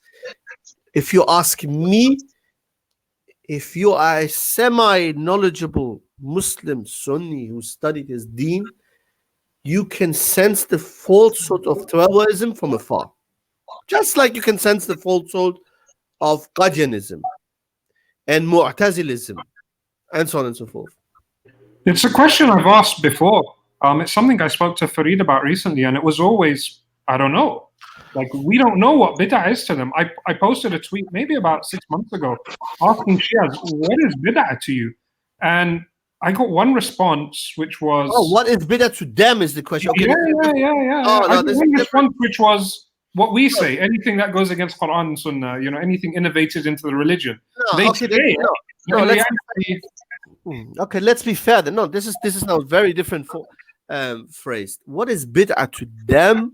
Their scholars, what they say with their tongue, they say that bid'ah is anything that hasn't been sanctified by the Imams and the Prophet, by the Ahlul Bayt and the Imams. The Imams have the same hujjah as the Prophets in this sect.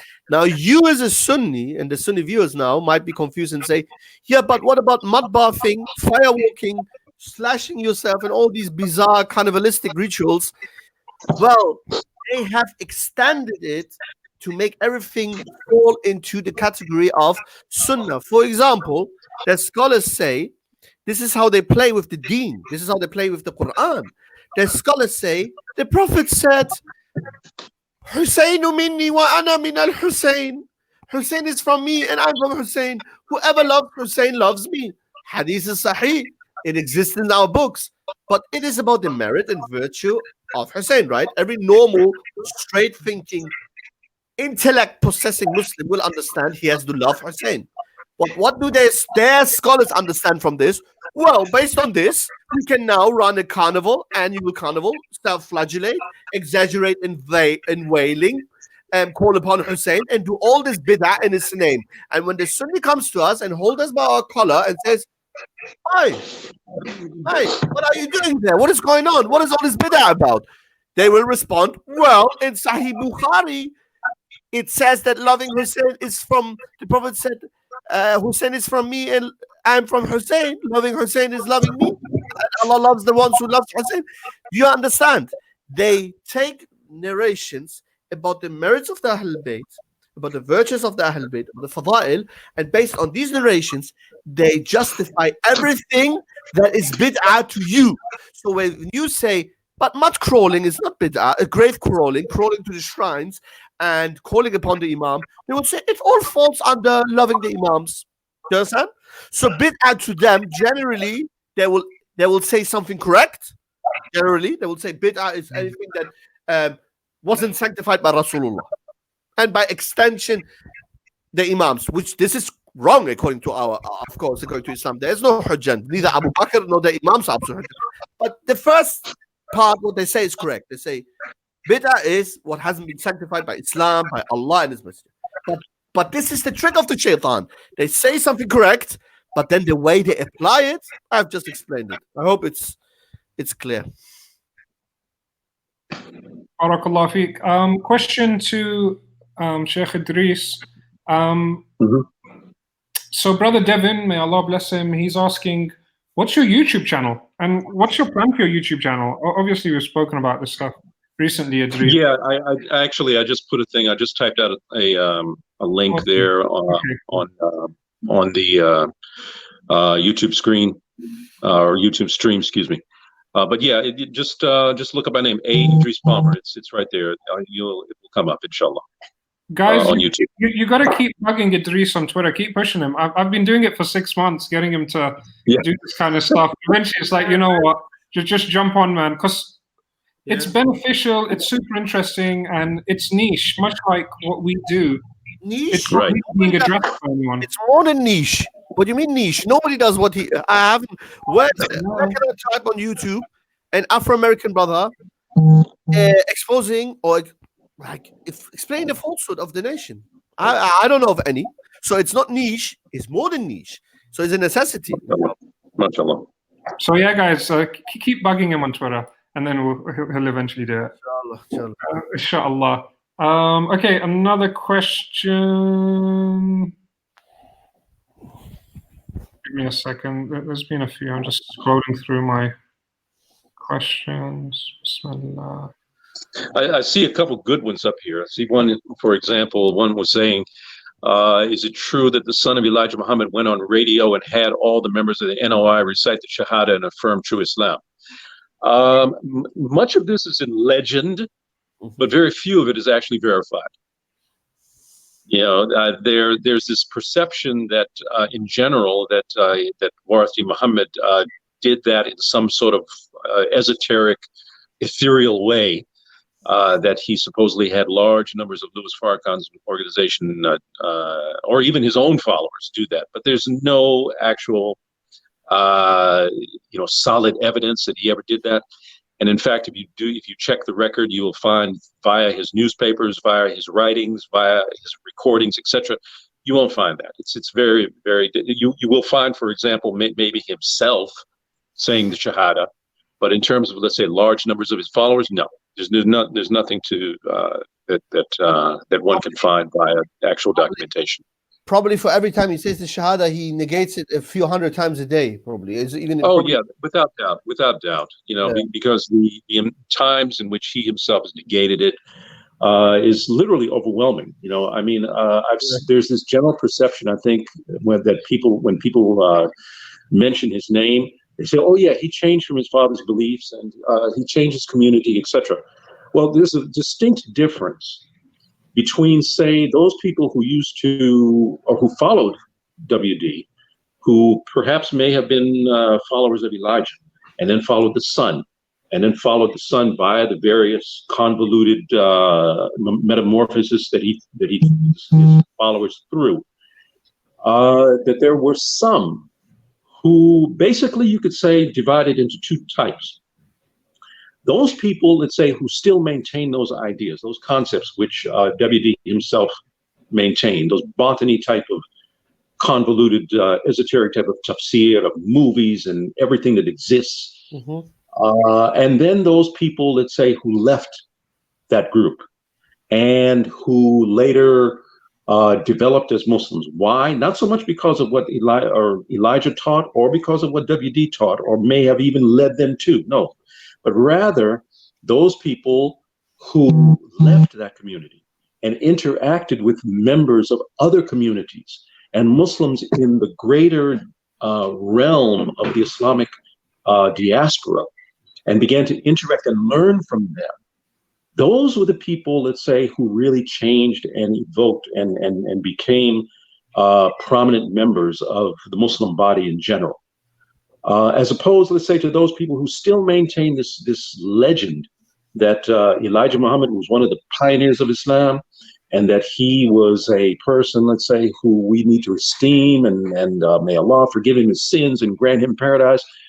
Those people, for the most part, are very, very little, very, very brainwashed, for lack of a better term. Gullible, yeah. They sadly, you find that today some of those communities now hold regular gatherings with members of the Nation of Islam. I know for a fact, for example, that you find that there are certain communities, say like in Philadelphia, in a segment of Philadelphia, not Philadelphia in general, but his WD branch in Philadelphia, about 3 years ago, had a joint gathering with the NOI. And likewise, in other parts of the country, they do the same thing. You know, you find like this, almost like this merger between the two. In fact, their center in Washington D.C. Has this name referring to their masjid. You're cutting off. Meaning. What is the wider relation between? But then also it could also mean that it's the possession of the Nation of Islam. and that the ideas that are there is open door policy. I think the Sheikh is breaking up. Okay, yeah, let's, while we're waiting for him to come back, Hassan, there's another question by Yusuf. He's asking, why do the Shia take from the Quran that was passed down specifically by Abu Bakr, Umar, and Uthman? Yeah, no problem to them. Even the group of the Shias, which is a group not by some heretics or very small minority as Taqiyya Monga type of Shias polemicists try to portray. It's not just a minority. There was a firm group of Shia scholars who believed in Tahrif. So whether those who openly believe in Tahrif or those who do not openly believe in Tahrif, what you have to understand there, brother, is in Shi'ism there's a belief all Twelvers have to believe in this, whether they openly believe in Tahrif and the distortion of the Quran or whether not, which is the Quran we have today. Pay attention. Even those Shias who don't believe in Tahrif, they believe in other forms of Tahrif. They call it minor Tahrif. The Quran we have today is muhtaram. Muhtaram is respectful. What does that mean, respectful? It means, for example, one of the Kafir scholars who openly, this Hassan al-Latiyari, this San Diego-based one, he openly believes in Tahrif. He said, oh, this Uthman put this verse there, this verse was there, and yes, the Sahaba played around with the Quran. But when you ask these people, you know what they say? They base it on the Hadith and believe that this Quran is respectful until the time of the Imam. Until the Imam, the last Imam, the 12th Imam, the fake Mahdi, re-emerges. Do you understand? So for them, it doesn't cause a theological problem. They will say, and I have met actual Twelvers who in my face said, I believe in Tahrif. They said, so what? And even online, some of them openly said it. They said, so what? This Quran is naqis. The real Quran is in Lawh al-Mahfuz. That's the Quran. The real Quran is in Lawh al-Mahfuz. That's where it is, in the heavens. That's the real Quran. That one never gets distorted. The Quran, Bayna Aydina, the Quran between our hands, that got distorted by the Sahaba. One group of the 12 will say. The other group of the 12 says it didn't get distorted to the major distortion. However, both say at the end of the times, the Imam will come with the Quran that was compiled by Ali ibn Abi Talib. This Quran was rejected by Abu Bakr and Umar and the rest of the Sahaba. Look what a kufr belief. And this Quran will contain a divine tafsir. Until then, until the re-emergence, until the re-emergence of the 12th Imam, we have to do ta'abbud, worship based on the Quran that we have. So do you understand? So for them, my dear brother, questioner, if you ask that why do they read a Quran that was compiled by Abu Bakr and Umar, that's no problem to them. Majzi the kafir, Ni'matullah al-Jazairi the kafir, At-Tabrisi the kafir. Yeah, they're kuffar. They openly believe in Tahrif al-Quran, they're scholars, they're top muhaddithin. To them, it's no problem because they will say, well, we have a narration, of course, lies attributed to Jafar al-Sadiq. Like most of the lies have been attributed to al-Sadiq and his father al-Baqir. They will say, we have narrations that our Imam said, whatever the case, read the Quran as they read it. You know, they have narrations which says, read the Quran as the Amma. By the way, it's another Batini Jewish thing. You know, the chosen folk, the chosen people, and the peasants. Huh? And in the Shia books of fiqh, it's always Amma, which is the Sunnis, the generality, and the Khassa, which is the 12ers. So in their narrations, it says, read as they read it until the emergence of the Da'im, the 12th Imam, who will come with the complete real Quran. So I hope it's clear. For them, they don't care. They will say the Quran is protected in Lawh al-Mahfuz. This Quran on this earth is distorted, but no problem. Our Imam said, just apply this Quran, this, you know, this naqis Quran, but it's muhtaram. It's naqis, it's deficient, but it's muhtaram until the 12th Imam comes. This is the religion. Hassan, Brother Idris, Yes. someone's asking, it's Abul Hassan, he's asking, why are peanuts and peanut butter haram for Nation of Islam? Is that true? Peanut butter? Yeah. I don't know. They're all, I get all of them. They eat peanut butter. They have peanut butter jelly time at night. Then they claim salah. Well, bear in mind that that when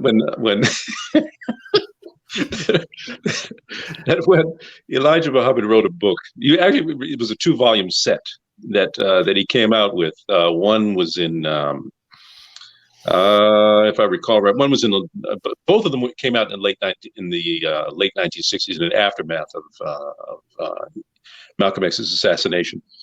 They were entitled "How to Eat to Live," and in that book, or those 2 volumes rather, they stress eating healthy, eating well, and they also go to the extent of advocating certain types of things to eat and certain types of things to refrain from. However, the things in which, among the things that they advocate to stay away from are certain types of peanuts. So it didn't even occur to me until the question asked about peanut butter that peanut butter does fall within those things that he advocates to stay away from.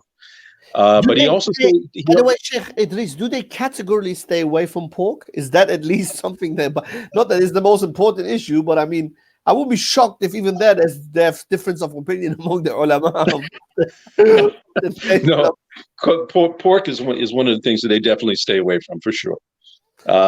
However, they also say to stay away from tuna. Yes, and a lot of things which are known, mahlum min ad-din bi-darura. I mean, they stay away from, and things like and any kind of fish that is over 50 pounds, they stay away from. They stay away from chicken. They stay away from duck, things of these nature. And I mean, this is and this is all based, upon their teachings. Now, you might find among some of them who, they will probably eat chicken. They will find some, let's say, that do eat tuna. But those are usually the ones who do that are those that say who don't follow the regimen to the letter that Elijah Muhammad advocated.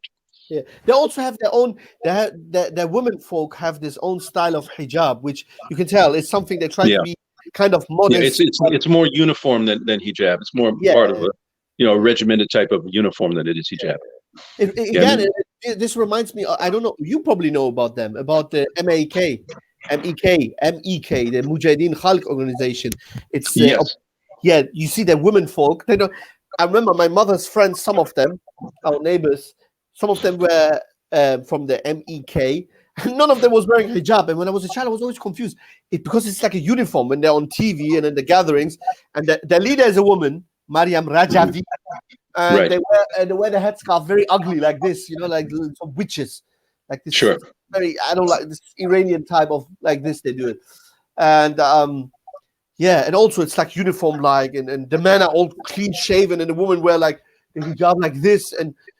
And then it's communism mixed with Rafidism. Absolute freak shows, subhanAllah. Sure. Actually, I wouldn't be shocked if they're big buddies with Louis Farrakhan. I wouldn't be shocked. Well, funny you mentioned that because of the fact that if you look, you do a Google search on Gaddafi, you will see that particularly if you look at, just type in the word Gaddafi and female bodyguards.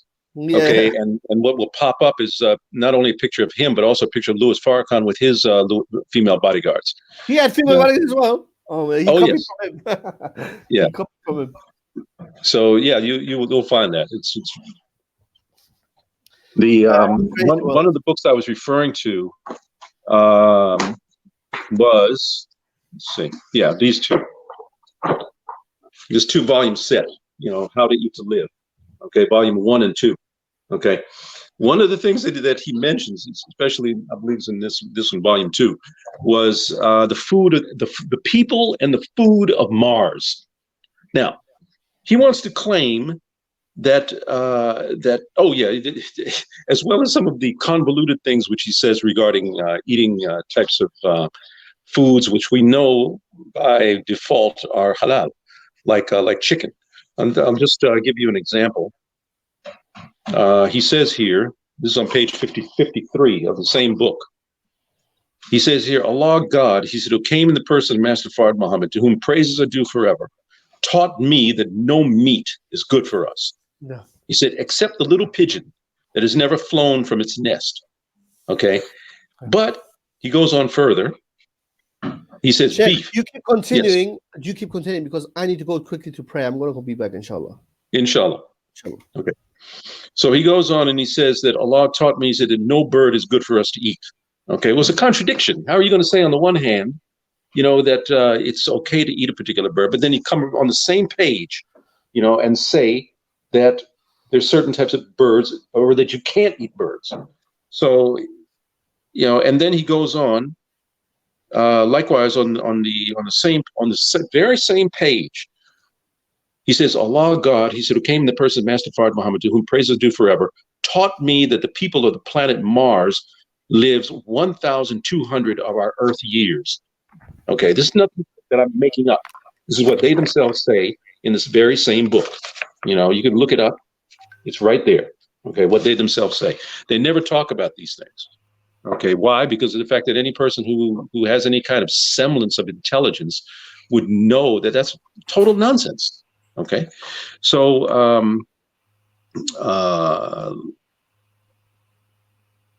he goes on further. He says, I mean, there's the amount of honesty, the amount of kufr in these two books is just really absolutely mind-boggling. Nevertheless, no. Another question from Devin. He's asking. Basically, he posted, and I sent it to you a couple of days ago. He posted a video of a woman from the Nation of Islam praying, and right. Her prayer was similar to the Sunni prayer. However, her recitation was similar to the Rafidi recitation. Okay. A lot of I saw that. I saw that, in fact. You've seen that. So his question is, do they all recite Quran like this? Do they study Quran? Yeah, someone asked me this likewise on I believe it's the same person. Yeah, and it depends. You find that there are some like Sultan Muhammad Jr., for example, who's one of their ministers up in Chicago, who may have some semblance of the knowledge of the Arabic language, and of course will recite properly. But then you find others, let's say within that organization, who do not. The overwhelming majority of them do not. So that woman, I would say, is pretty much representative of the general rank and file of people within that community, and that is that they have very scanty knowledge of the faith and its practices and principles. And even if we assume, let's say, for the sake of knowledge, for the sake of argument, that they did have a proper understanding of the forms and the procedure that one does for prayer. Their belief, it's all negated due to the fact that they still believe that Allah is a man, and they believe that prophethood is continuous. So, what kind of merit and what kind of benefit is that of one doing that, what they're doing? Likewise, with respect to fasting, for many, many years, they maintained Ramadan was in December, not in the lunar cycle in which we as Muslims practice it. So therefore, you would find that they when regular Muslims were fasting, say, for example, like in July, they would have been still fasting their Ramadan, or what they refer to as Ramadan, as being in December. So, and this is like well known, amongst the organization. Any person who tries to say, "Oh no, we didn't do that," just simply doesn't know their history. And this is very, very sad. That again, people with Snapchat attention spans, and they don't really bother to do any kind of research. Yeah, exactly. There's something I wanted you to elaborate on. Probably about 6 months ago, you and I had a conversation, and we were speaking about how the nation are trying to appeal to the general Muslim population. And one of the things you brought up was some of the tactics they use, like the use of Arabic words occasionally. and also trying to dumb down some of their beliefs, trying to hide some of the major kufr. Could you elaborate on that, please? Just some of their deception, and you know where I'm going with this. Sure, of course. Much of this, of course, I guess you could say, culminated. Before I even go into that, basically, you find that like the Shia, like the Rafida, when I say the Rafida, I'm speaking in this sense of the current Iranian regime. That is what they do, is that they center on themes that deal with temporal issues.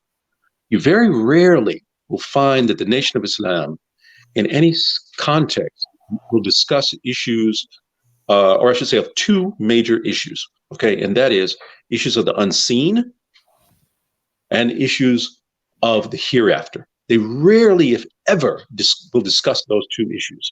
And the reason why is clear.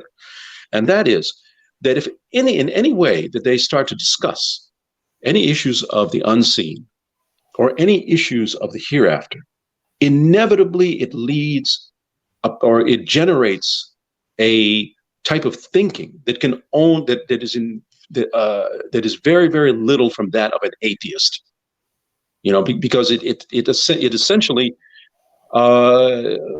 basically results in a denial of the reality of the hereafter, of a denial of the existence of things, say, for example, like a jinn, a denial of the miracles of the Anbiya, and so forth. So as a result, what they do is that they draw people, let's say, to social issues. Okay, why? Because that will generate a larger audience. Okay, and a more diverse audience. You see, people, and so this, as a result, they're able to market themselves as a social justice organization, and people generally have this perception that that's what they do. When in reality, they're not that at all. They're more like a social scam organization than anything else. So this is something that they have always maintained, and sadly, you find that this is something that they even use because of the fact that they masquerade themselves as Muslim, that they have used in order to enter multiple times for Hajj and Umrah. Once they get there, in fact, in their latest journey, which was back in July of this year, they went there and they were live streaming, saying, "Yeah, we're here in the name of Master Fard Muhammad. We believe this, and so forth and so on. And here we are. Who are you people in order to say that we can't come into Mecca and so forth?" As if this is, it wasn't really, I would refer to it as, it wasn't even in any way, shape, form, or fashion. One could say it was an Umrah in any way. No, because the attitude that the Muslim has when going for Hajj, for Umrah, etc., is to seek Allah's mercy and to cleanse oneself of issues like riyah, that is, of showing off, and to cleanse oneself of any kind of shirk, and any kind of kufr, and any kind of disobedience that one may have before Allah Ta'ala, and hope for Allah's mercy, that by doing this major act of worship, this major act of ibadah, that Allah will accept it.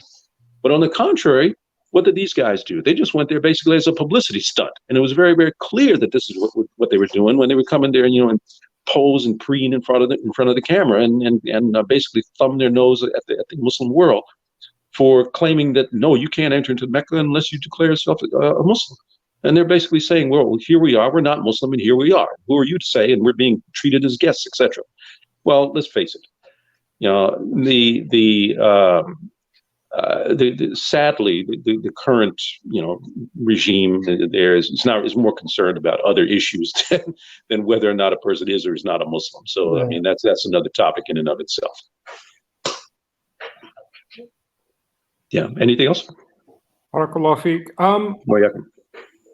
Did you have any questions? I know there were some things in the comment section that you wanted to address. Are there any of those that are standing out? Yeah, let me just take a quick look, inshallah, because I think there was a couple good ones there I saw. Let's see here. There's quite a few, mashallah.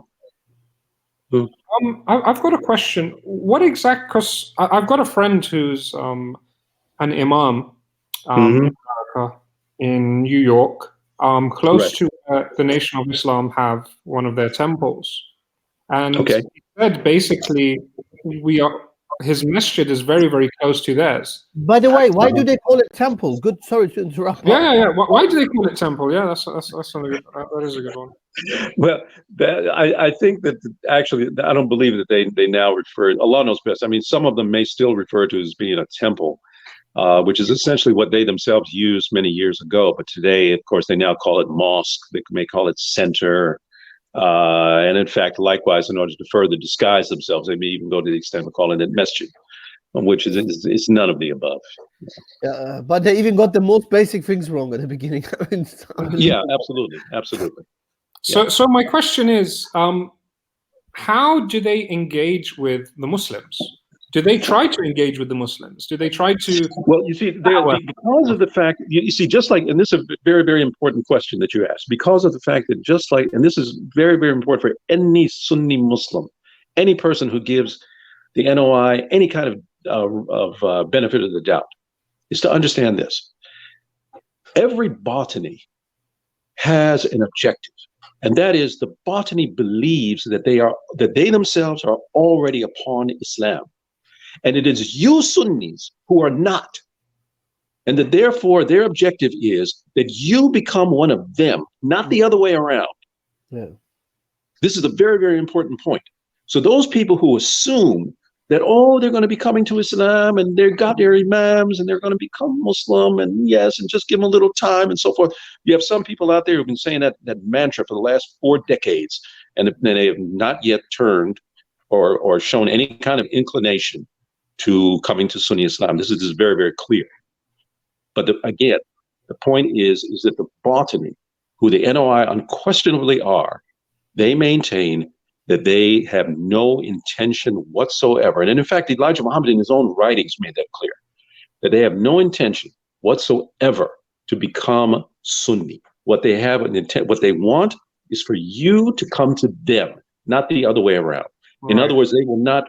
They have no intention of recognizing Muhammad ﷺ as being the last messenger of Allah. No, in their views, Elijah Muhammad is that. They have no intention of recognizing Allah Ta'ala, the creator of the heavens and earth, who is above the 7 heavens. They have no intention of recognizing Allah Ta'ala as being what he himself claims himself to, what he himself says regarding himself. No, they have no intention of doing that. They want you to believe that Allah is a man. They want you to believe that when you're dead, you're dead. They want you to believe that Sunni Islam, that the Nation of Islam is no different, is just a sect. Just like, you Sunnis are a sect, okay? And that you should accept them and believe in them and follow them. Not in a million years. Not in a million years. So the point I'm trying to get at, brother, is with the Shia, especially coming from Iran, right, and their da'wah, when they engage with Sunnis, these so-called pro-unity Shias, they dumb down their religion. They hide certain elements of their religion when they engage with Sunnis. And I remember speaking to you about this, and you were saying the nation have their own version of taqiyya almost, where they do the same thing. When they engage with Sunnis, they'll say things like, no, we don't believe this about Elijah. We believe that instead. Of course. Yeah, it's a very good point, because of the fact that one can see this very clearly, say, for example, in some of the overseas interviews that Louis Farrakhan has with the press, in which maybe, say, he will give a press conference, say, when he goes to Egypt, in which someone will question him. And sadly, the people usually who are asking him the questions are not Muslims themselves. So they will ask a question. So in other words, they don't know how to be able to really ask the type of question that the proper kind of question should be asked that will expose him. So Farrakhan being very adept at responding to questions of that type, he will talk around it. And what he will do is basically throw a question at them to make them look as if, okay, you're basically a troll, and all you're trying to do is just is just cause fitna. They, And they, that's get trained. They get trained. These people, they get trained to how to respond, and these are like marketing agents. They know. Yeah, what absolutely.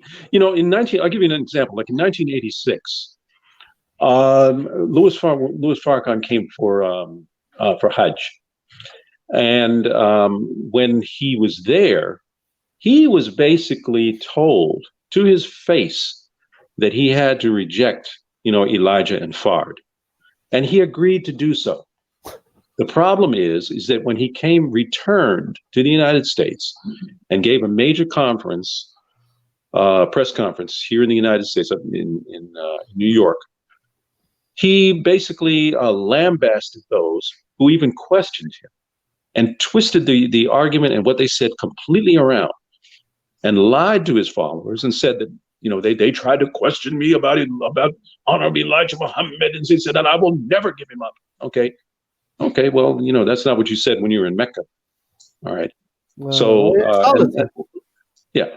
So I mean, yes, he does this repeatedly. I mean, this is the same type of con artistry that he's been doing for the last 60 years. And the man is not going to change. I would never, and I wouldn't recommend anybody ever make dua for him that Allah guides into Islam, because he has no intention of doing. I think if there would be a top 10 list of the callers to the hellfire, Louis Farrakhan would be 1 or 2 above Khomeini, and that's a great achievement. Maybe, yeah. He would be possibly worse than Khomeini, the liar, the Dajjal, right? And his likes. I mean, look, sure. And someone like this person having followers is surreal, but that's how the world is. That's why, for me, especially when I'm matured, you sometimes, when you start practicing the deen, or when you become, with age comes wisdom. Mm-hmm. First, you think that the intellect alone should be the only driving force and the only really push for someone to be, inshallah, guided. And then you realize, no, there are people who worship cows, people who worship other than Allah, also people who believe they're gods, who enter and exit Walmart, and they believe they're God, and they feel it's all right, and that's compatible with Islam. Mm-hmm. Then you understand sometimes people can be intelligent, worldly wise, but this ni'mah, this bounty and barakah, this fiqh, which fiqh is understanding, fiqh in Arabic essentially means understanding. They don't have it. Allah didn't give them this blessing. Right. Allah didn't give them. That's why. What is it? The hadith of the Prophet sallallahu alaihi wasallam. It's one of the few hadith I think is narrated by Muawiyah radhiallahu anhu or by Umar ibn Khattab. I think it's by Muawiyah, that if Allah wants khair for someone, gives him fiqh. Gives him understanding in the deen. So you can be someone who's not very educated in the worldly sense. You can be a simple woman or man in a village somewhere, but your understanding and connection to God is 1,000 times better and sound and valid than the priest or the so-called ayatollah or the so-called what they call themselves, priests of the temple, NOI, whatever they call themselves. I think they call themselves, what they call themselves, agents. I wouldn't be surprised. Your understanding could be way more better than them. Right. And that's, you see, that's I saw myself when I encountered, for example, I remember my local pharmacist. Mm-hmm. He owns the pharmacy, has a doctor and this and that. And then one time I entered the pharmacy and I saw him in the corner. He was worshiping. It looked like I don't want to sound insulting, but it was these figures. He had the figure. I think it was a human being with an elephant head and whatnot. I was surprised. But to me, with all due respect, it's utmost falsehood, just like Shi'ism is utmost falsehood. Mm-hmm. But then I looked at it and I said, this man is intelligent. He's raised, went to university, but it doesn't matter. You can be intelligent worldly wise, but Allah didn't give you the fiqh. Not because Allah subhanahu wa ta'ala is unjust. Christian. Now somebody listen would say, oh, Allah doesn't give. Why doesn't Allah give? It's because you don't deserve it, for example, or you didn't make the first step. If there's khair even the size of an atom in your heart, then inshallah Allah will give you this khair, and you will clearly see different things. Sheikh Idris, with all the kufr that you've mentioned about the Nation of Islam and their funky beliefs, and obviously it's apparent, it's clear that they are kuffar. There's no question about it. Right. We still see Muslim leaders in America engaging with them. Sometimes the accusations of Muslims engaging with them is unfair. For example, the accusations about Sheikh Tahir Wayat engaging with them, and I'd like you to just clarify that. But also, sometimes you have others such as Saraj Wahaj. So if you could just elaborate on the two names I've mentioned. Sure.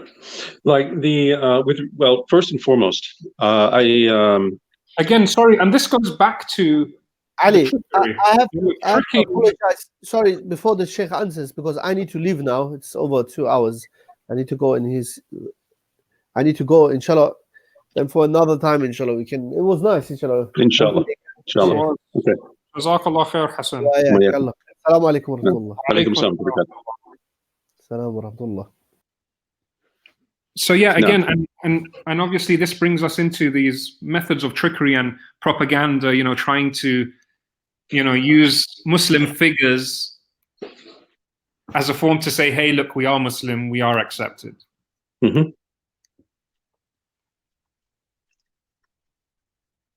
Was that your question? Yes. So sorry, just to be clear. Okay. Well, first of all, I spoke with Sheikh Tahir, regarding that. And I recall when that took place. That was maybe, I believe it was 2016, 2017, thereabouts when it occurred. Just for the viewers, Sheikh Tahir is the first African-American English-speaking person being allowed to do lectures at the Prophet's Mosque. Beautiful guy, mashallah. However, people started spreading information online saying, hey, this guy, he's joining forces with the Nation of Islam. And is that what happened? No, that was an outright lie. What occurred was that he was approached. He had been approached beforehand by by an NOI, unbeknownst to him, unbeknownst to Sheikh Tahir. He had been approached by a NOI acolyte who basically said, "Look, Farrakhan has this thing which they're putting together, like during Ramadan, and perhaps maybe you can speak on there and maybe give them some dawah or something like this." So his impression, Sheikh Tahir was given this impression that basically he's going to be speaking to the NOI and possibly giving them dawah.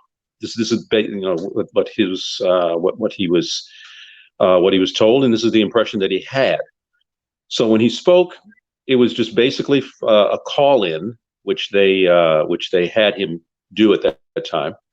And he was not told ahead of time that the person who was telling him this was himself associated with the NOI, nor was he told ahead of time that, look, the NOI is basically going to use this as a means of legitimacy for saying that, look, this is what we've got, like this sheikh who gives regular lectures at the Prophet's Masjid to come and speak on our forum. So, and then thereafter they would use that as a bargaining chip in order to say that, look, Sheikh Tahir has given us a stamp of approval. So that's essentially what it was. It was Sheikh Tahir was very clear with respect of him. This was not, say, like some sort of joint effort that he did in a meeting with the NOI, and that he agreed to speak on and to champion their beliefs or something of that nature, which some of his detractors have tried to claim. It wasn't that at all. This was, as I said, basically like a misunderstanding, and a deception that was done by some people beforehand, in which they tried to use and manipulate, Sheikh Tahir's speech. Right. So the other thing you were asking was with regards to Siraj. Well, yeah, go for it. With respect to Siraj, it's a completely different issue. Okay. Sadly, I have to say that I'm left with the impression that Siraj, and may Allah guide him, has sadly become an NOI apologist. Right. For as I sort of alluded. I'm sorry? He used to be one of them, and then after Elijah died, he became Sunni, apparently, so he claims. Yes, that's correct. And at first he was with W.D. Muhammad, and then he left him, and he was in the early 80s, around 1982, 83. And then he went off on his own and then rejoined, not necessarily rejoined, but he sort of like had this, I guess you could say, sort of like a reconciliation between himself and WD, and that sort of like endured, for years thereafter, until WD's death in 2008. Anyway, but in those subsequent years, and I've spoken to Siraj directly, it's become very, very clear to me that he's no more than an apologist, sadly, for the NOI. In spite of, there's many YouTube lectures in which he tries to say that, yes, that what they believe in was kufr, etc., but, he holds out this rope of hope. Again, this is a false paradigm, as I sort of alluded to earlier, and that is that you cannot use the assumption that the NOI is within a sect of Islam, or that they are sinful Muslims, or that they are ignorant Muslims, or anything. No, because any and all of that is a false paradigm. These are botanies. They are not from, in any way, within the realm of Ahl Sunnah, within the realm of even the most deviant groups of the Muslims. They are not. They are outside the fold entirely. So therefore, to try to say that they will, in some sort of esoteric way, have intention of becoming Muslim, no, they do not. They already believe that they are Muslim. So how can they possibly want to become that which they already are in their mind?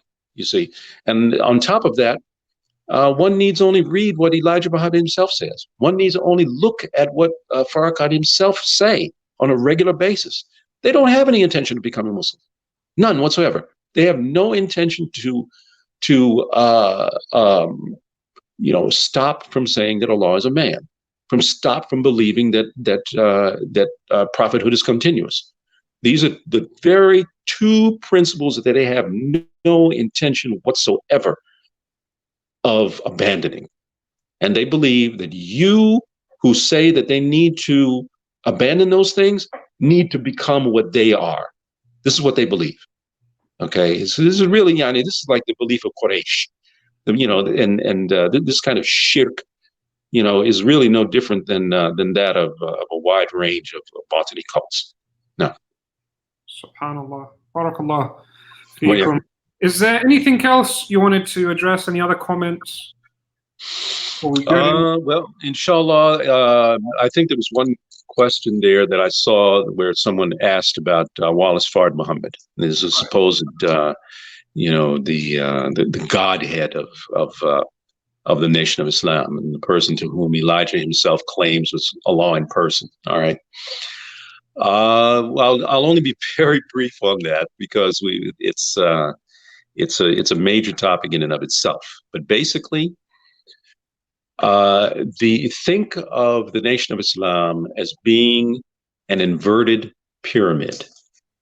Okay, meaning that the heavy part is at the top and the weak part is at the bottom. It's an inverted pyramid. Okay, that the entire NOI structure is like that. The bottom part, the base of that, is what? The Godhood. Once that godhood is destroyed, everything that it supports will also be destroyed. That's sort of I guess you could say, an Easter egg. Yeah, but I say that simply because of the fact that people have, for the longest period of time, have maintained, for example, that and have asked questions: was he an Arab? Was he Pakistani? Was he Indian? Was he New Zealander? Was he from Hawaii? Was he Afghani? Was he Turkish, etc.? All of that is going to be exposed, inshallah. All I'm going to say is stay tuned. Inshallah, guys, we'll keep you updated as well. I've been pushing Idris to create content, to run his own channel. I'm going to help him out in any way I can. But I need you guys to push him as well, man. Just keep bugging him on Twitter, like every couple of days, just to make sure he's active. And also offer your help, of course. Of course. MashaAllah. You know, no one gets paid for doing this, man. Exactly, absolutely. MashaAllah. It's all for the sake of Allah. It's been a pleasure, brother. Fascinating show. May Allah bless you. And that's it. Subhanakallah wa bihamdik. Ashhadu an la ilaha illa anta. Assalamu alaikum wa rahmatullahi wa barakatuh.